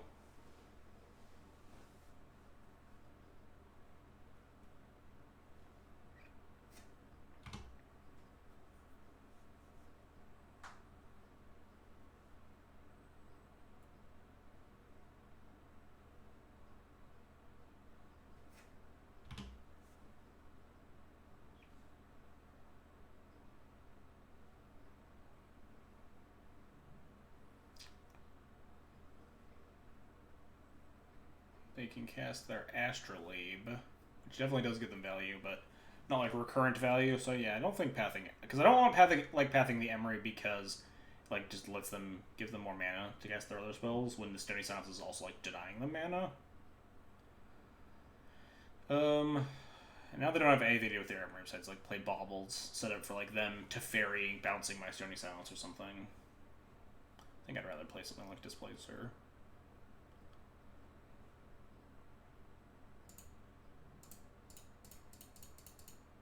I guess they can like cast a Saheeli or a Sai, right?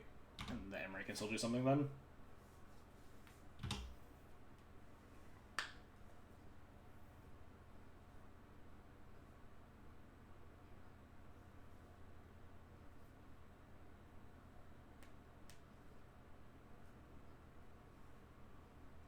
I mean, card design is hard.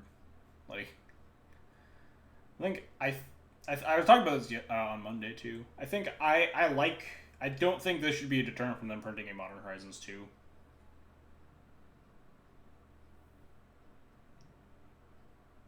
I think they should learn from their mistakes, and they will probably print a Modern Horizons 2 that has a lower power level, but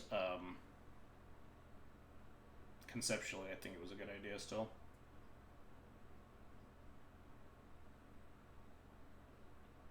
How many recent cards became restricted vintage? I mean, vintage is like fucking impossible. You don't design cards for vintage. You print cards and it's like, oh, sorry, we broke vintage. Here, we'll fix it. It's really hard to design cards for the Ancestral Recall Black Lotus Mishra's Workshop format.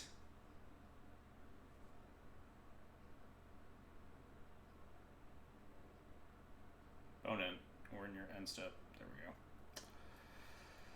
Guess we cast this Inquisition. See what they got going on.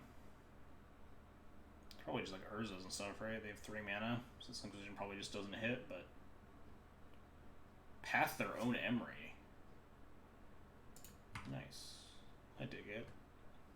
Saves me from having to path it, at least. Probably means we're getting Urza'd. And they'll just have a bunch of mana. They're just gonna have, like, Urza and Paradoxical in their hand, and we're just gonna get, like, wrecked. Wow, look at that.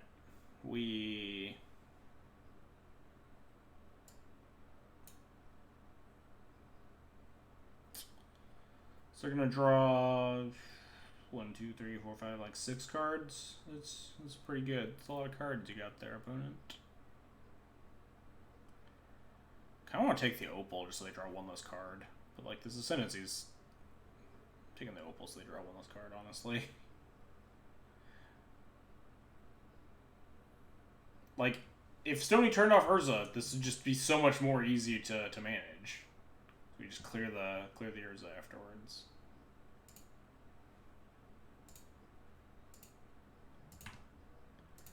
I didn't cast this Plague Engineer. No, I'd rather like blink their construct or just cast the... I probably actually need to cast the Path on the Urza in response to that outcome, right?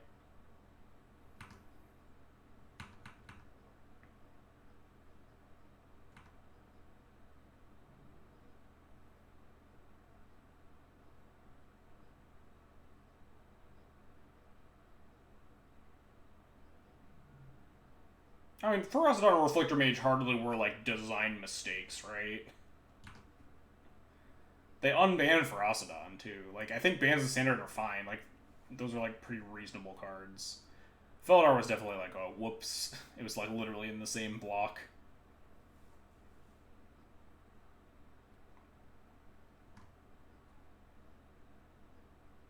Also, just like a 1/4. You just, like, can't bolt it. Path it right now. Give them 1 less blue mana.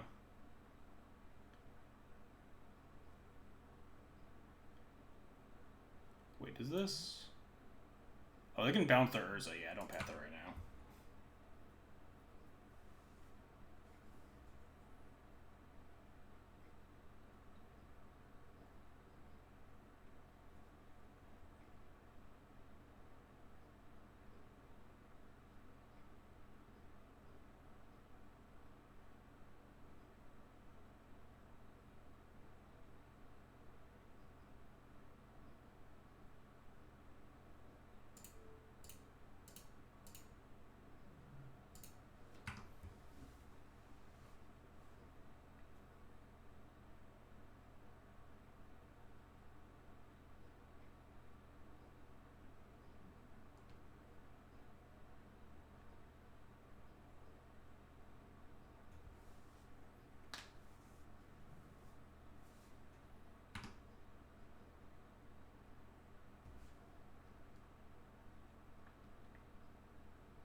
I'm not too upset about like any of like the ban. It's like it was War and Modern Horizons that fucked a lot of things up. Really, I don't think a lot of the previous design mistakes like I'm terribly upset about.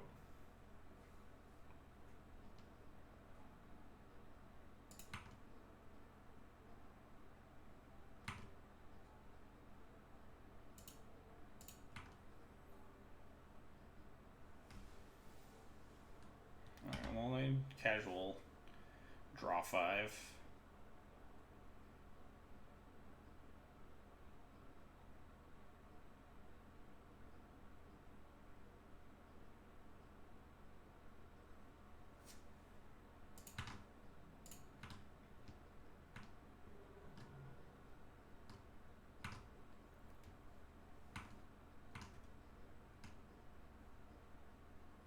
So probably super dead here.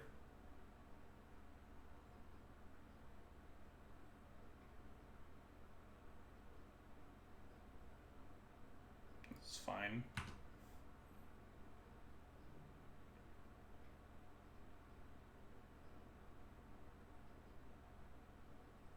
Sure, they got like loots and stuff.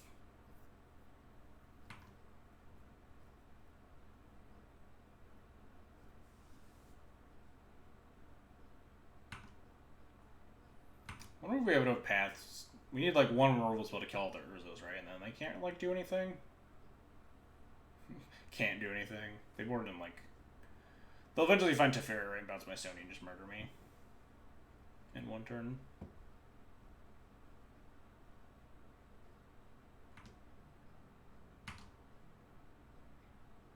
Yeah, no. Emery's the new Urza's. Urza's still here.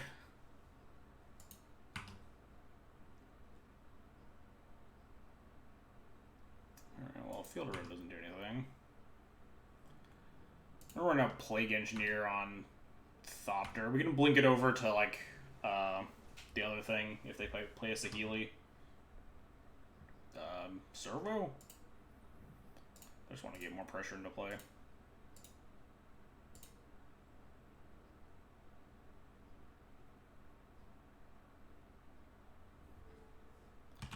Thopter.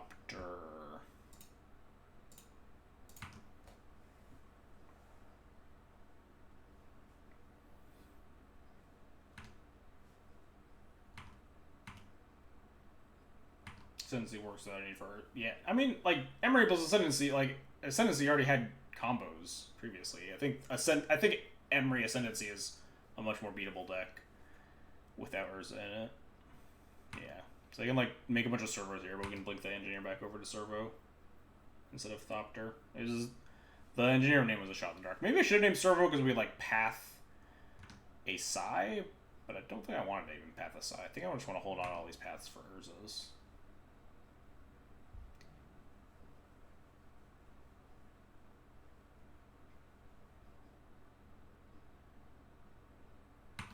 So yeah, we don't path the Urza until they cast an Ascendancy. I'm a little scared that they might actually have the Ascendancy here, but maybe they learned from their first time firing it off.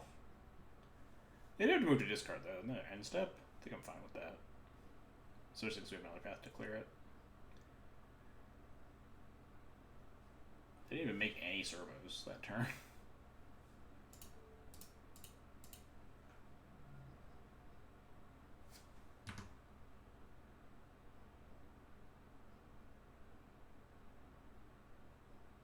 Nice.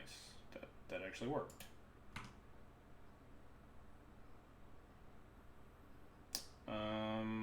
Fire off Thoughtseize, blink the construct, punch them? Punch them down to 2, and then we can blink this Plague Engineer to clear any servos out of the way. Thoughtseize you.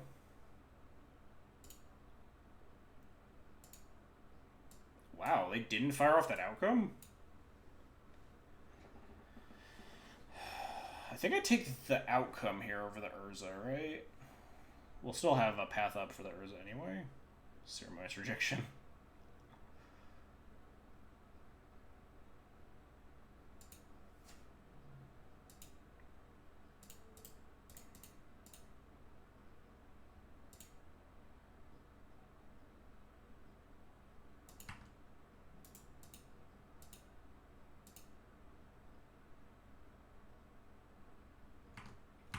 I'm not quite set up for lethal here now, though, because the Urza can make more blockers. If we draw another land, I think we might have lethal. Path the Urza, blink the construct, and then blink the engineer.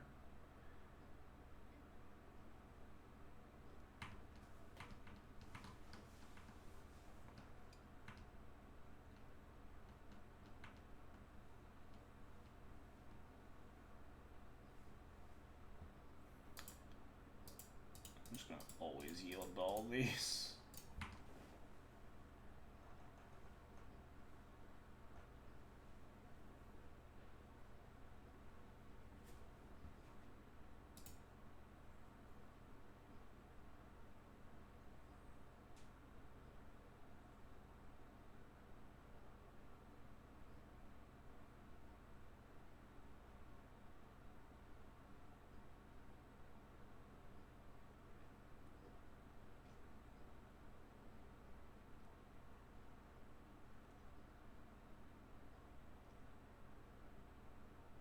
Yeah, if we path the Urza, untap, draw a land, we can find lethal.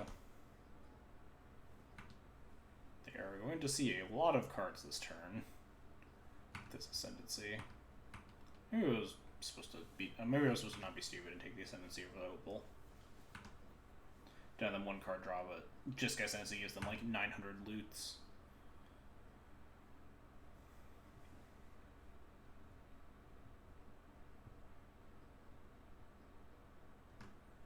Did I bring in Rip in this matchup? Am I supposed to? Like, only hits Emery, right? Urza.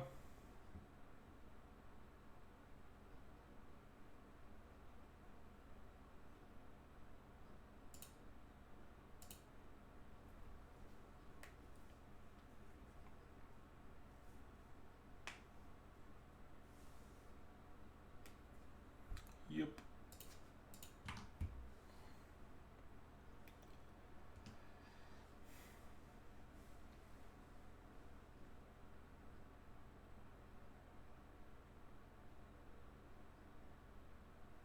And is Ceremonious Rejection and 3 unknowns.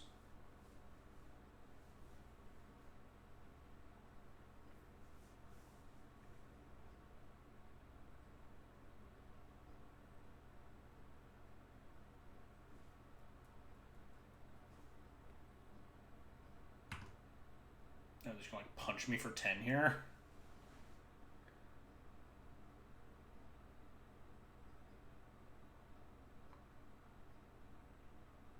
And try to lethal me? Seems ambitious. Wait, they're tapping the thing they just animated? Why would they animate it then? What's happening?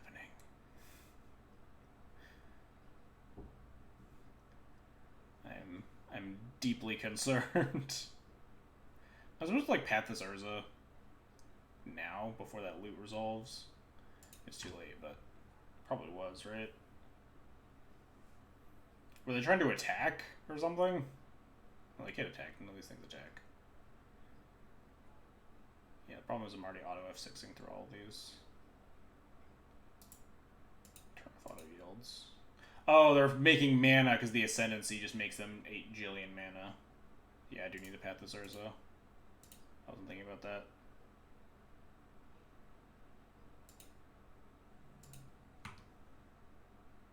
Although this construct might just kill me. Yeah, never mind. We're just dead, right? They can just Ceremonious Rejection their own Amber, and we actually just lose because we're tapped. No, they tapped their construct. Never mind. No, it's gonna untap though. Yeah, we are dead. Whatever.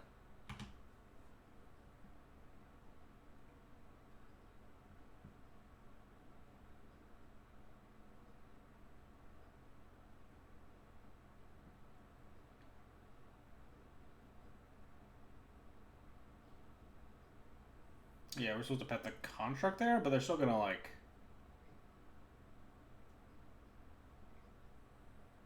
make a bunch of... I don't know what they're doing. They can just, like, punch me. Casual 18 mana here.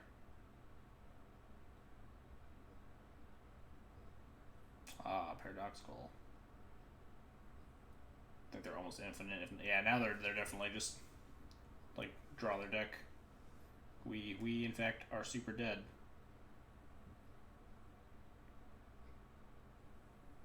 If we had named Servo just like with the Blind Engineer, do we win this game? We might have.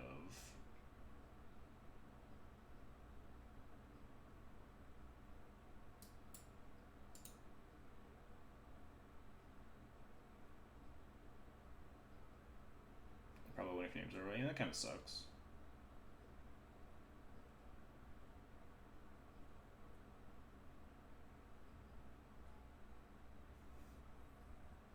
I'm just gonna hang out here if they're not gonna like attack me.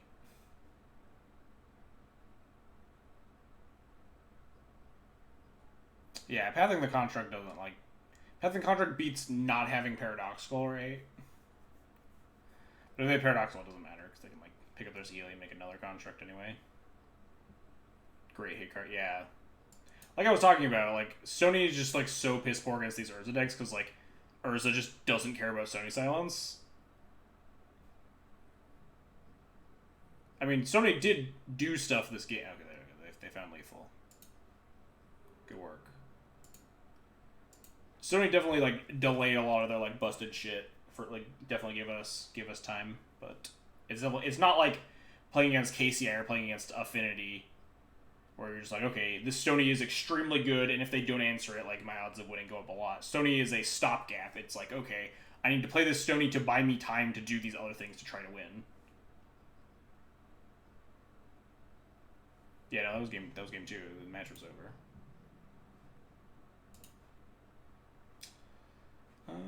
Hand is less than ideal.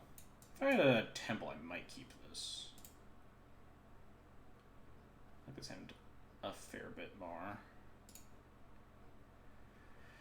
I think I'm shipping the Sculler. So if we draw any other land, we can just play Thought Knot to defeat our Strangler anyway.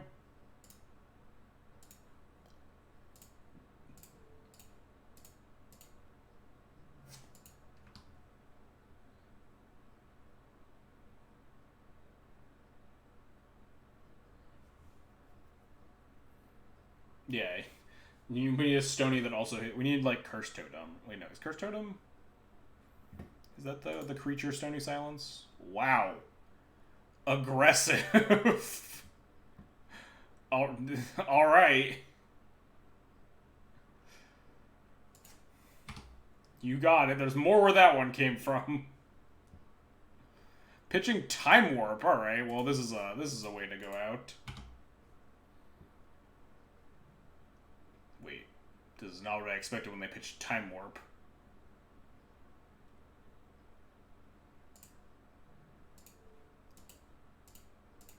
Sees you.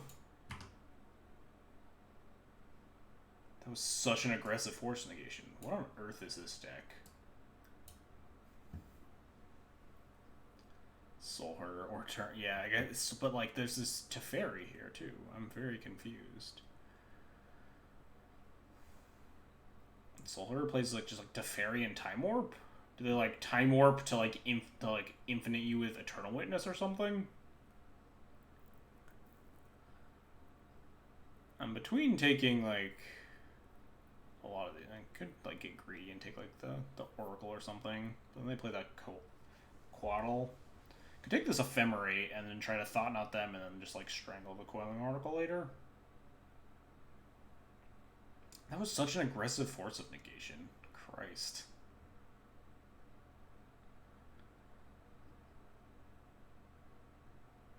We can also take the Coiling Oracle, right? But then this Ephemerate's kind of obnoxious to deal with. We'll take the Ephemerate.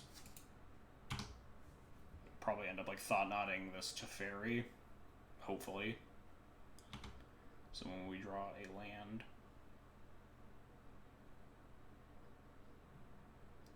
Take Teferi, because fuck Teferi regardless if it's the right play. It's reasonable. They find a Path to Exile. Land. Close. By close, I mean not close.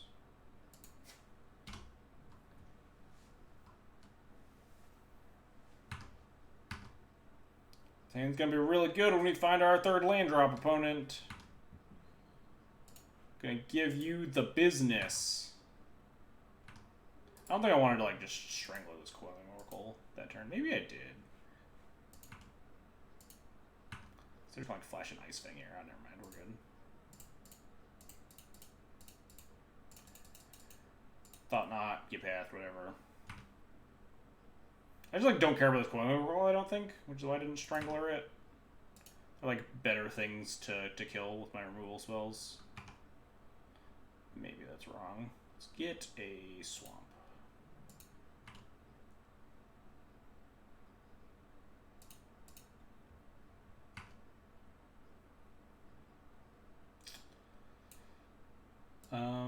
So they might not play Soul Herder. If they do, though, they just get to blink the Coiling Oracle, and then we get to Strangler it. I think this Teferi might be more concerning.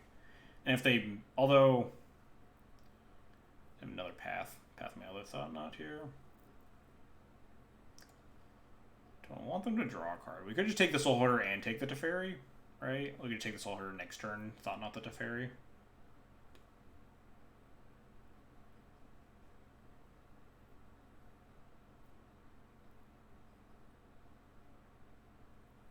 This hand is exceptionally redundant. It's got a lot of things that say draw a card, as it turns out.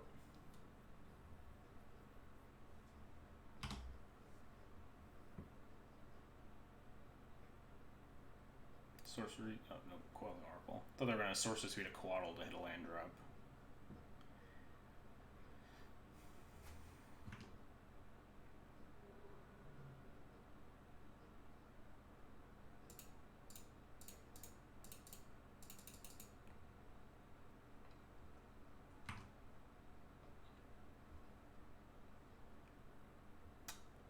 Man, these Coatls are hard to attack through. We need to find our Sword of Fire and Ice. If I take the path, they can eventually Ewit back their path and path me. This Teferi is going to be scary eventually. Eventually they will hit their 5th land, but it seems kind of far away. So maybe I have to worry about the current turns, which means take this path to exile. Yeah. Oops.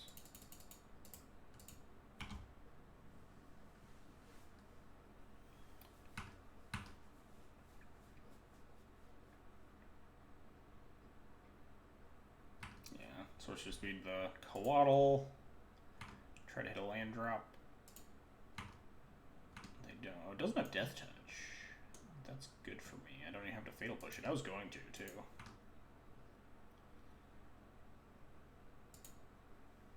I might end up strangling it just because eventually it'll have Death Touch. Put, like, the path back in their graveyard. They already have one in the graveyard, so the other one doesn't matter. We can, like, Tide Hollow plus Strangler here. I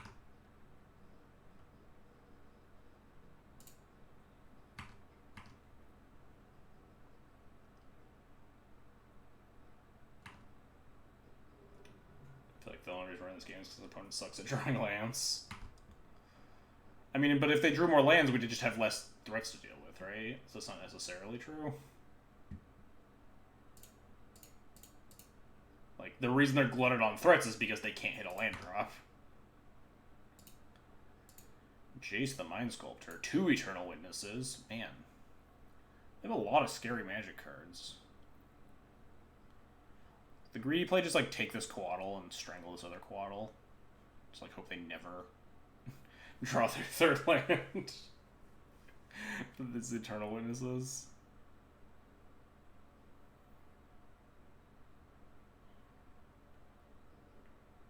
If they only had 1 witness, I would have taken it, I think. Kind of want to take the Coatl, though, so they can't draw more cards.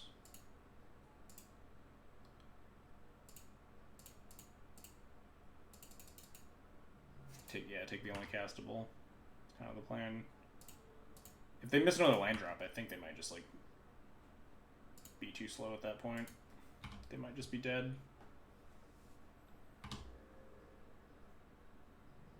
Aha! That doesn't cast Eternal Witness! Fucking got him.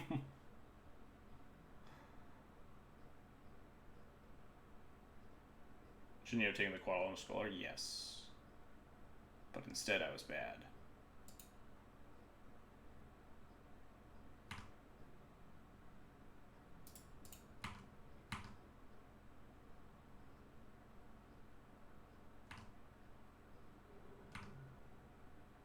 Eight, 9, 10. Not quite lethal next turn.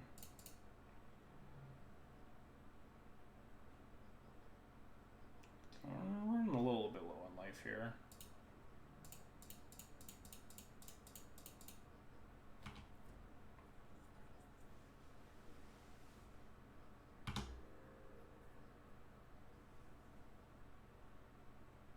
Haha, we got him.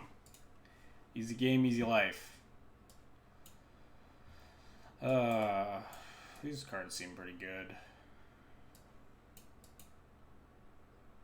they search their... I feel like they don't search their deck. Kaya? I have to imagine this deck plays a bunch of mana dorks, right? noble hierarchs and shit. I don't. We did absolutely nothing to deserve that win. I mean, sometimes your opponent just misses their land drops, and then they die. That's magic. Kaya also exiles Eternal Ways targets, and they have to have like birds and shit. Kaya's probably good enough. I don't think Rest in Peace is. Like, as far as I know, it only turns off like Eternal Witness shenanigans. We don't really have anything resembling. Yeah, our plan is to cast Thoughtseizes and hit them with creatures. That's always our game plan. Reality Smasher probably is not cut out for this matchup.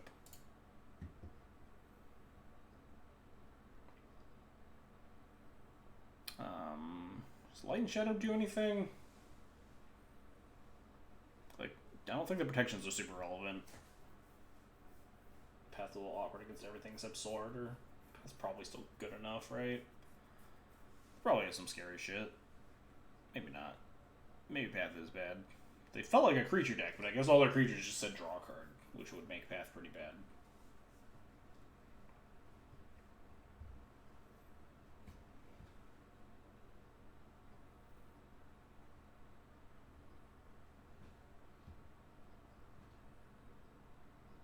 You got 2 cards here. Fire Knight seems like exceptionally good at trying to win this matchup. They have a lot of blue creatures. I guess Kai is also kind of like another win con, right? Because like I feel like this board state can get very easily gummed up.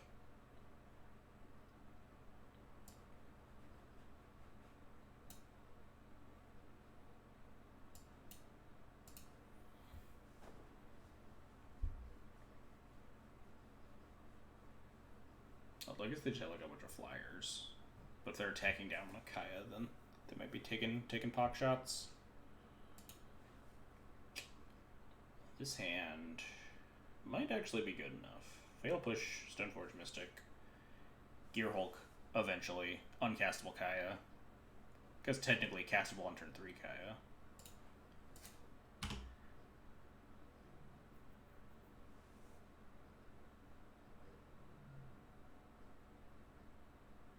I was supposed to push the Noble Hierarch or just leave the Marsh Flats to kill like Soul Herder or something. They play like a Teferi or something, I'm gonna feel really stupid, right? With this hand, maybe I'm supposed to just like slow them down. We will eventually have a Strangler online to like kill a Soul Herder and stuff too. Because everything else is a cantrip, yeah. Most things that they can cast on turn 2 are probably not things that I want to or can Fatal Push.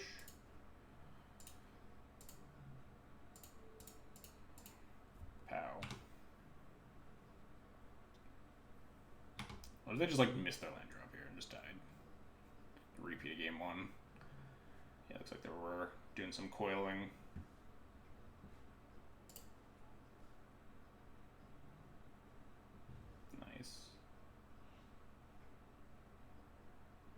We will Stoneforge for a Sword of Fire and Ice. If my opponent has just Soul Herder, this might get a little awkward because we can't kill it.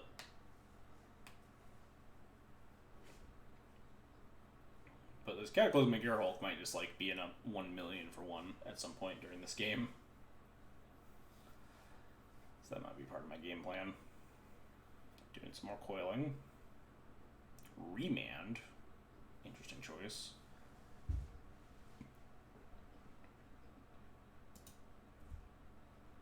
We could get our Kaya going. Sets up our Strangler nicely, which I kind of like. Like they can't really put a lot of pressure on me. They don't have Remand up yet, and next turn if they have Remand up, we can just like put in our sword or whatever.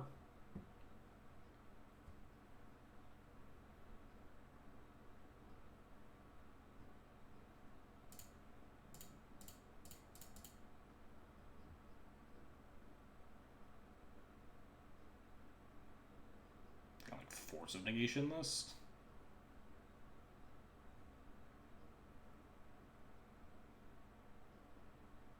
I guess so.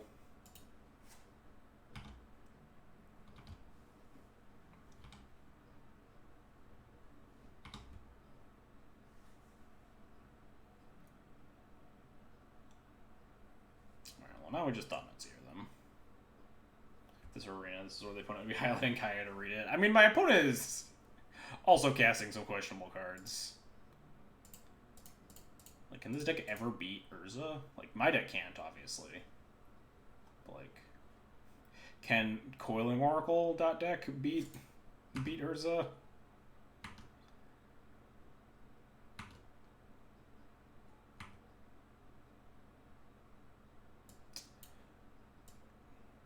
Wow, they really did not want to cast a Soul Herder last turn. Oh, maybe they just drew this Misty.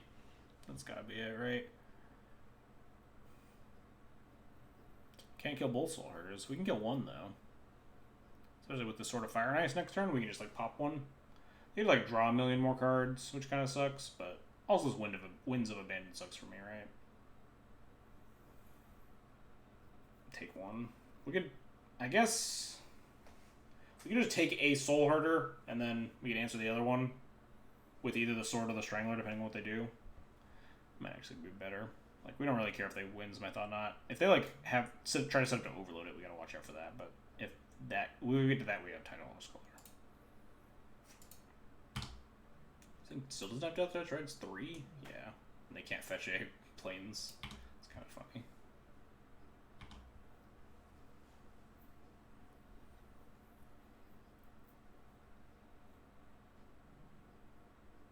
And if we unban every card on the modern ban list. Well, they've done no ban list modern tournaments before. I think Eldrazi is the best deck.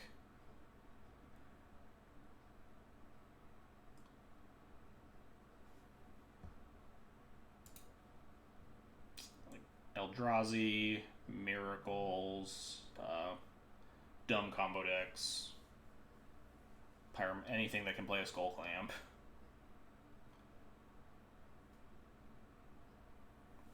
Hypergenesis, Infect, stuff like that.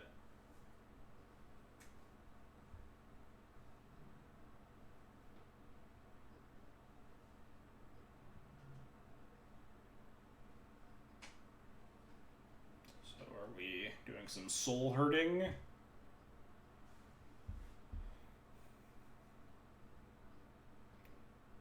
What does Infect players playing on Modern? Blazing Shoal. Blazing Shoal is a good one. Kind of flicker up Coiling Oracle here.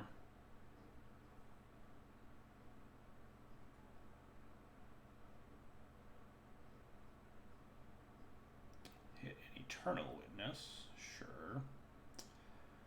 So we can just Sword, equip to Thought Not, hit them, kill the Soul Order, right? They have 3 cards in hand, and it is Winds of Abandon. They don't have Ephemerate up, so and it's Winds, Eternal Witness, question mark. So I think getting the paying all 4 mana, having the efficient turn, clearing the Soul Order, and just using the Strangler later is fine. I was going to draw a card, so.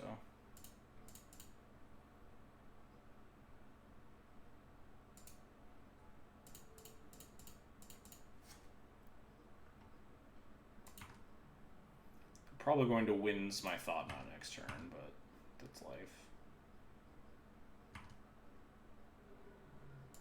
Maybe if they have actual fog. That would be pretty unfortunate.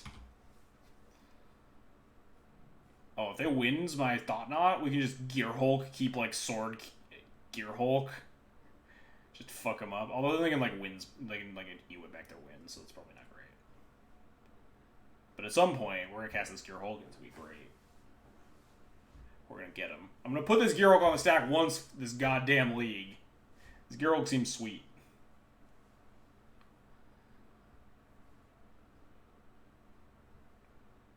If only we're actual Cataclysm, please. I can only dream.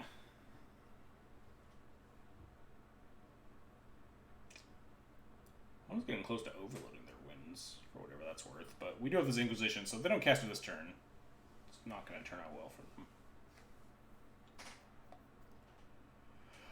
for them. Ewit, sure. Get back, like, Soul Herder, maybe?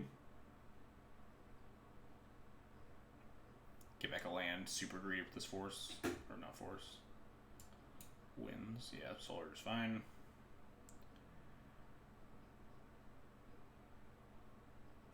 Take another hit from this Thought-Knot. Are they dead? They're dead, right? They could have something. Their hand is wins, Soul Herder, something, if that something is an interaction spell.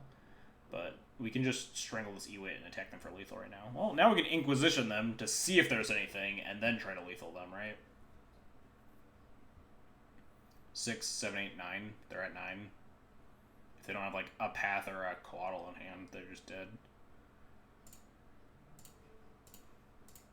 Actually, Coatl would still be dead, because they'd have to fetch.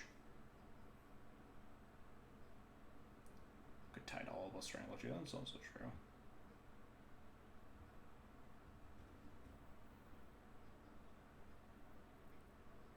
Oh, they had Path.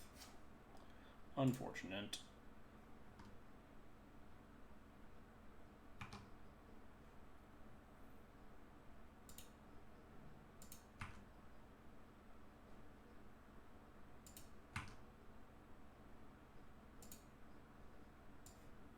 Do we just set up for this Gearhulk?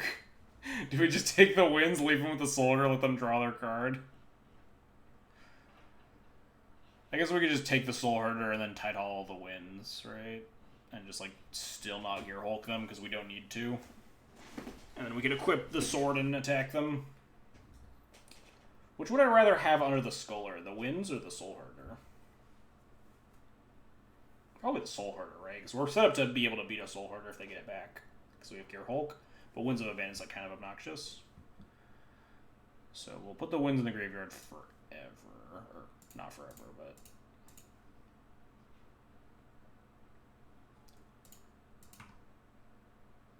So far the verdict on Gearhulk has been other lines are better. I think the Gearhulk just our insurance policy, right? Like, Gearhulk's insane to play here, but we also don't need to play it because we're already winning.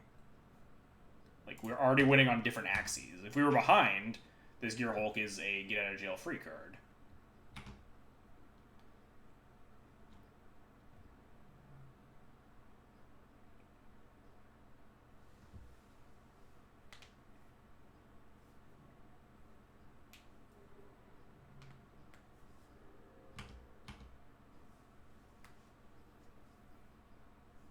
Their hand is a Windswept Heath and whatever they drew this turn, which was a Soul Herder.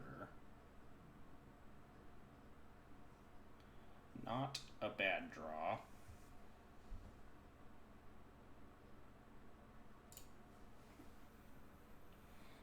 But we can just kill it.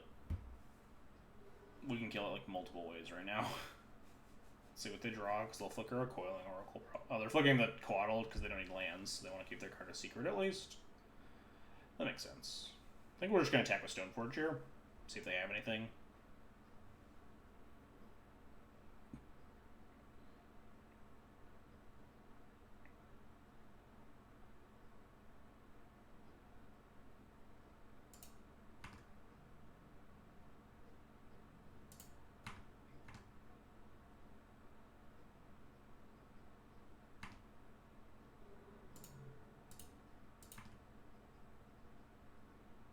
Alright, cool. They didn't have anything. Everything my opponent knows and loves continues to die. We have lethal set up next turn. I guess we just play Displacer and then blink my Tidehollow. Although, we can't really give them anything, so the Soul Herder just gives them an extra draw anyway. We just play the Displacer and not blink the Tidehollow. Just like, play Displacer, say go.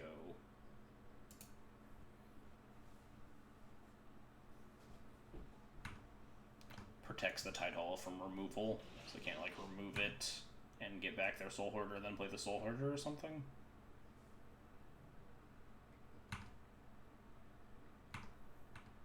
We can blink the Tidehollow on their end step to see if the coast is clear to kill them as well.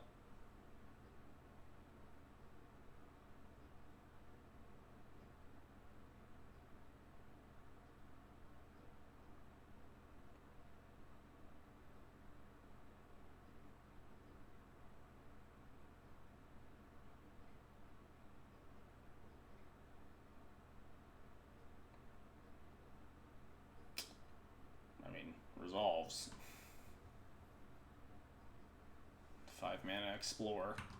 I guess it's 0-mana Explore because they get to untap their lands.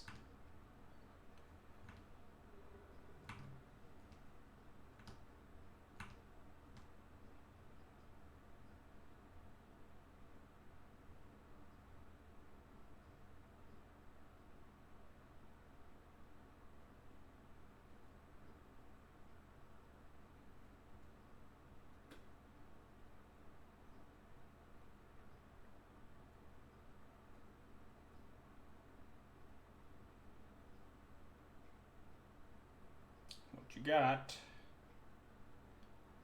Knight of Autumn. Man, that's rude. I can't blink my sword.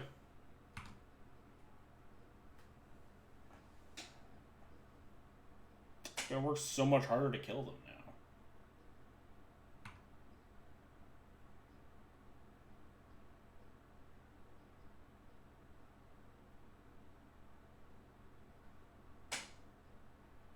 I'm gonna blink my Stoneforge, just draw my Batter Skull. Probably better than like blinking Tidal to see the last card in their hand here.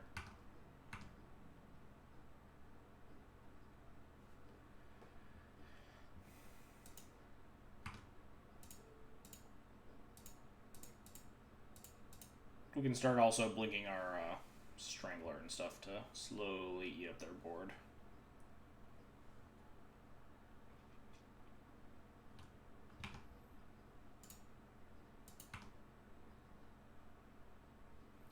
One, two, three, four, five, six, 7, 8. If we don't Inquisition, that means we can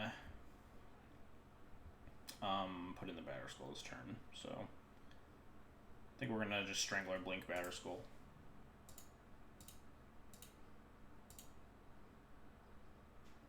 But I don't want to tap all my white mana.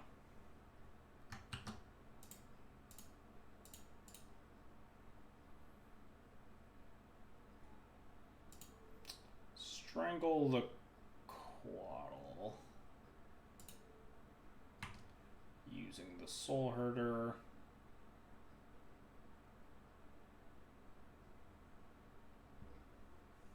Ooh, Ephemerate. So we can just blink our Displacer, or blink our Strangler here, eat the Quaddle, and then the Ephemerate gets countered so it doesn't rebound. So that's probably fine.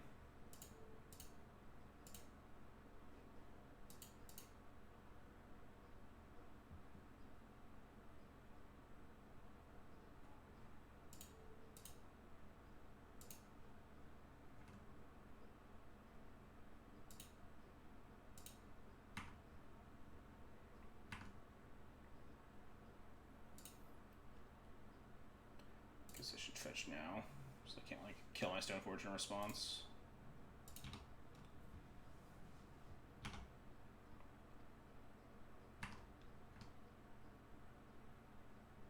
Start locking them with Tide Hollow next turn too, assuming nothing super scary happens here. Well, that's certainly moderately scary.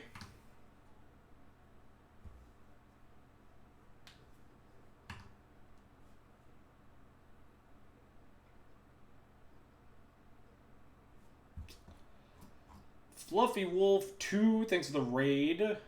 Appreciate it. We are almost done with our stream, unfortunately, but appreciate it nonetheless. Hello, hello. Yeah. This is pretty good here for us.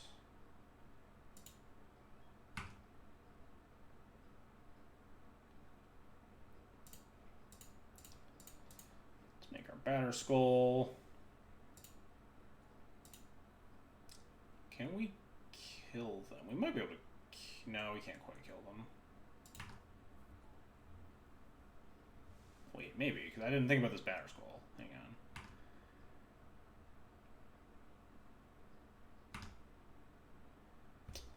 So, if we have to blink our Strangler, because we don't want them drawing cards. So we just blink our Strangler twice, eat 2 things. We have...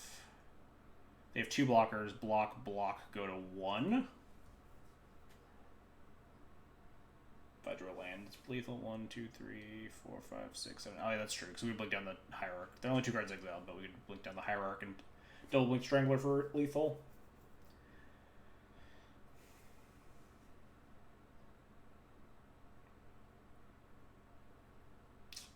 I'm trying to think of if there's a better line here now. I don't think there's a line where we can kill the Teferi, right? The Stoneforge is a Squire.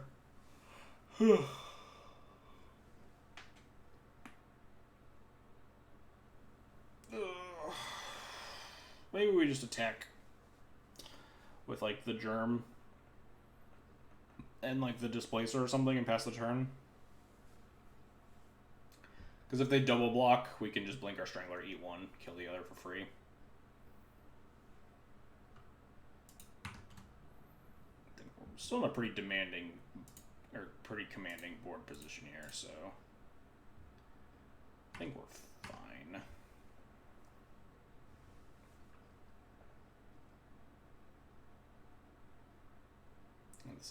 This is certainly a board state. You are correct. All right, yeah. Now they're pretty close to dead. They do get a draw card off this Teferi. Guess we'll find out what it is. Because we'll play the Stoneforge, right? We'll play the Squire. Because we only have 8 mana. 1, 2, 3, 4, 5, 6, 7, 8. Yeah, so playing this Squire out is free. We only get 2 blinks. So we're going to use 1 blink in their draw step.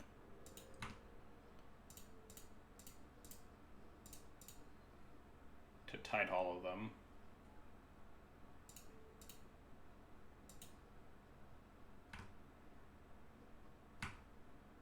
Take the Noble Hierarch. And this Teferi plus better be real good. Teferi plus into Wrath of God.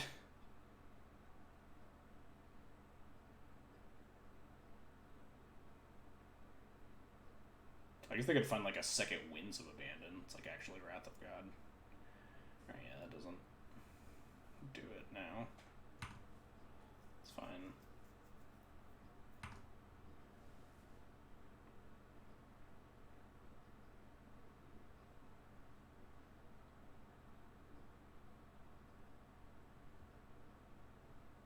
What you got over there, opponent?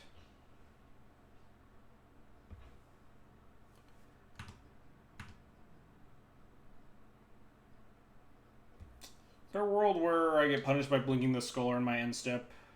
Just to see what that card is. I guess I could just tap down the Hierarch here, and then Inquisition them to check if the coast is clear. We have, like, super lethal, so...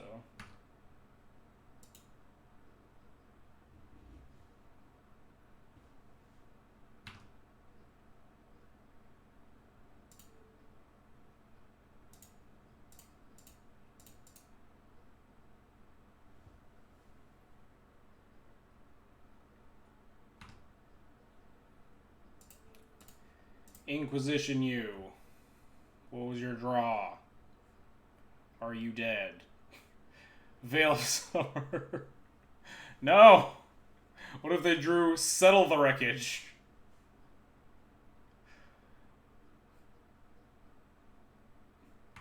Yeah, whatever.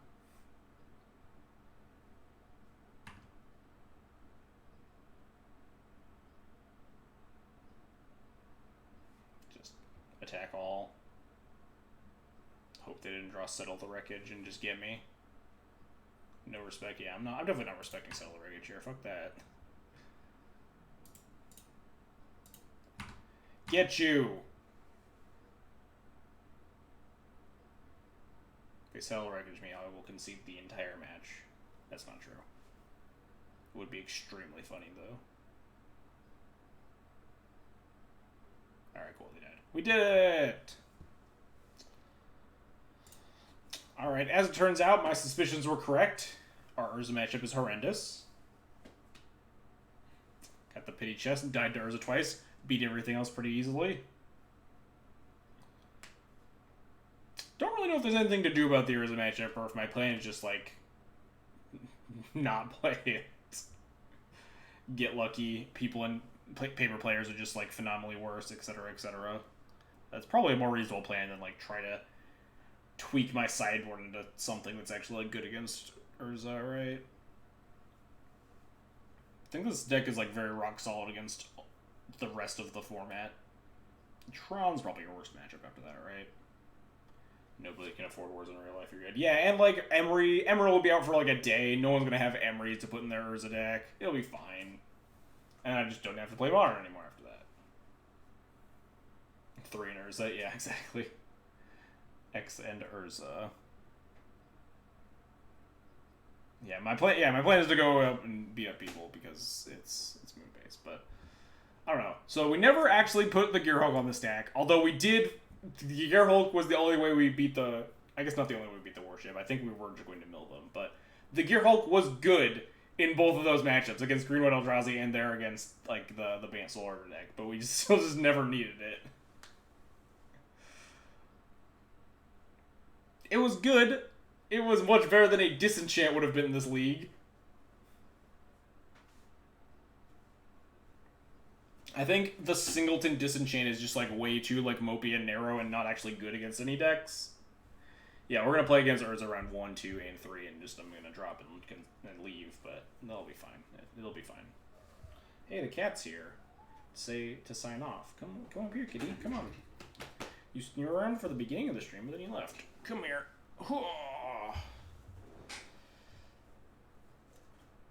Finish this like 15 minutes sooner if you had Disenchant.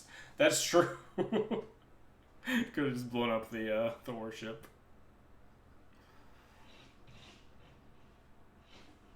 But if we Disenchant, there's a chance we lost that game 2 against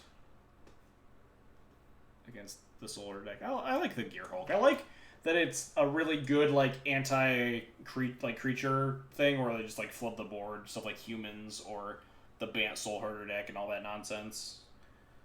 And also is like semi decent in some of those like artifact matchups, especially like Paradoxical Warza. I think the Gear Hulk's okay. It adds another thing to the list of things I don't actually own for this deck, though. I don't own a Kaya or a Gear Hulk. But overall, I dig it. I like this list. Although I've been making very minor edits to it. Maybe I'm supposed to like change these smashes for something else, but I don't even know what they would be. Smasher's been like good enough every time. But anyway, let's find someone to host. I'm done for the night. Who is streaming what?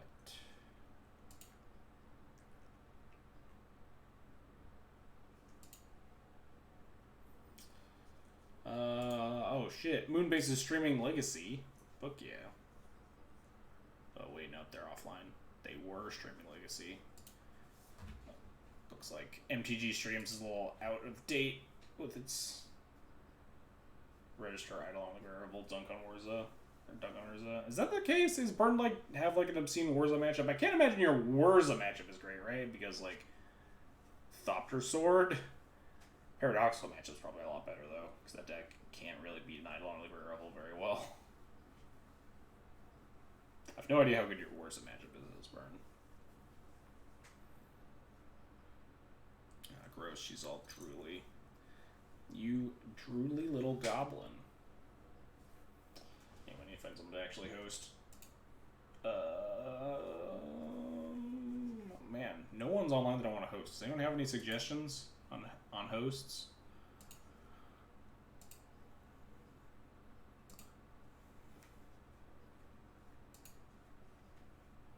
So alright, here's someone. Eternal Weekend testing Legacy. Alright, I'm into it. I'm also going to Eternal Weekend TJ Slick.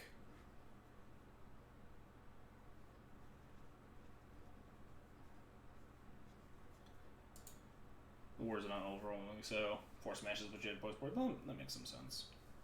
Ah, get away from me, you goblin. Ugh. So much drool, you monster. But anyway, thanks everybody for watching. Hope you had a good time. As always, if you want to support the stream, support the kitties, you can follow, subscribe, or donate.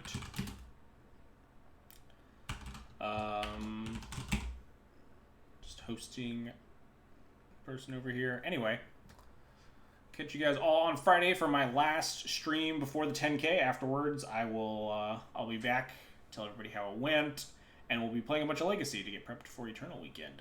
So, thanks everybody for watching. Shoutouts again to Fluffy Wolf for the host, the raid, whatever. And I'll see you guys all on Friday.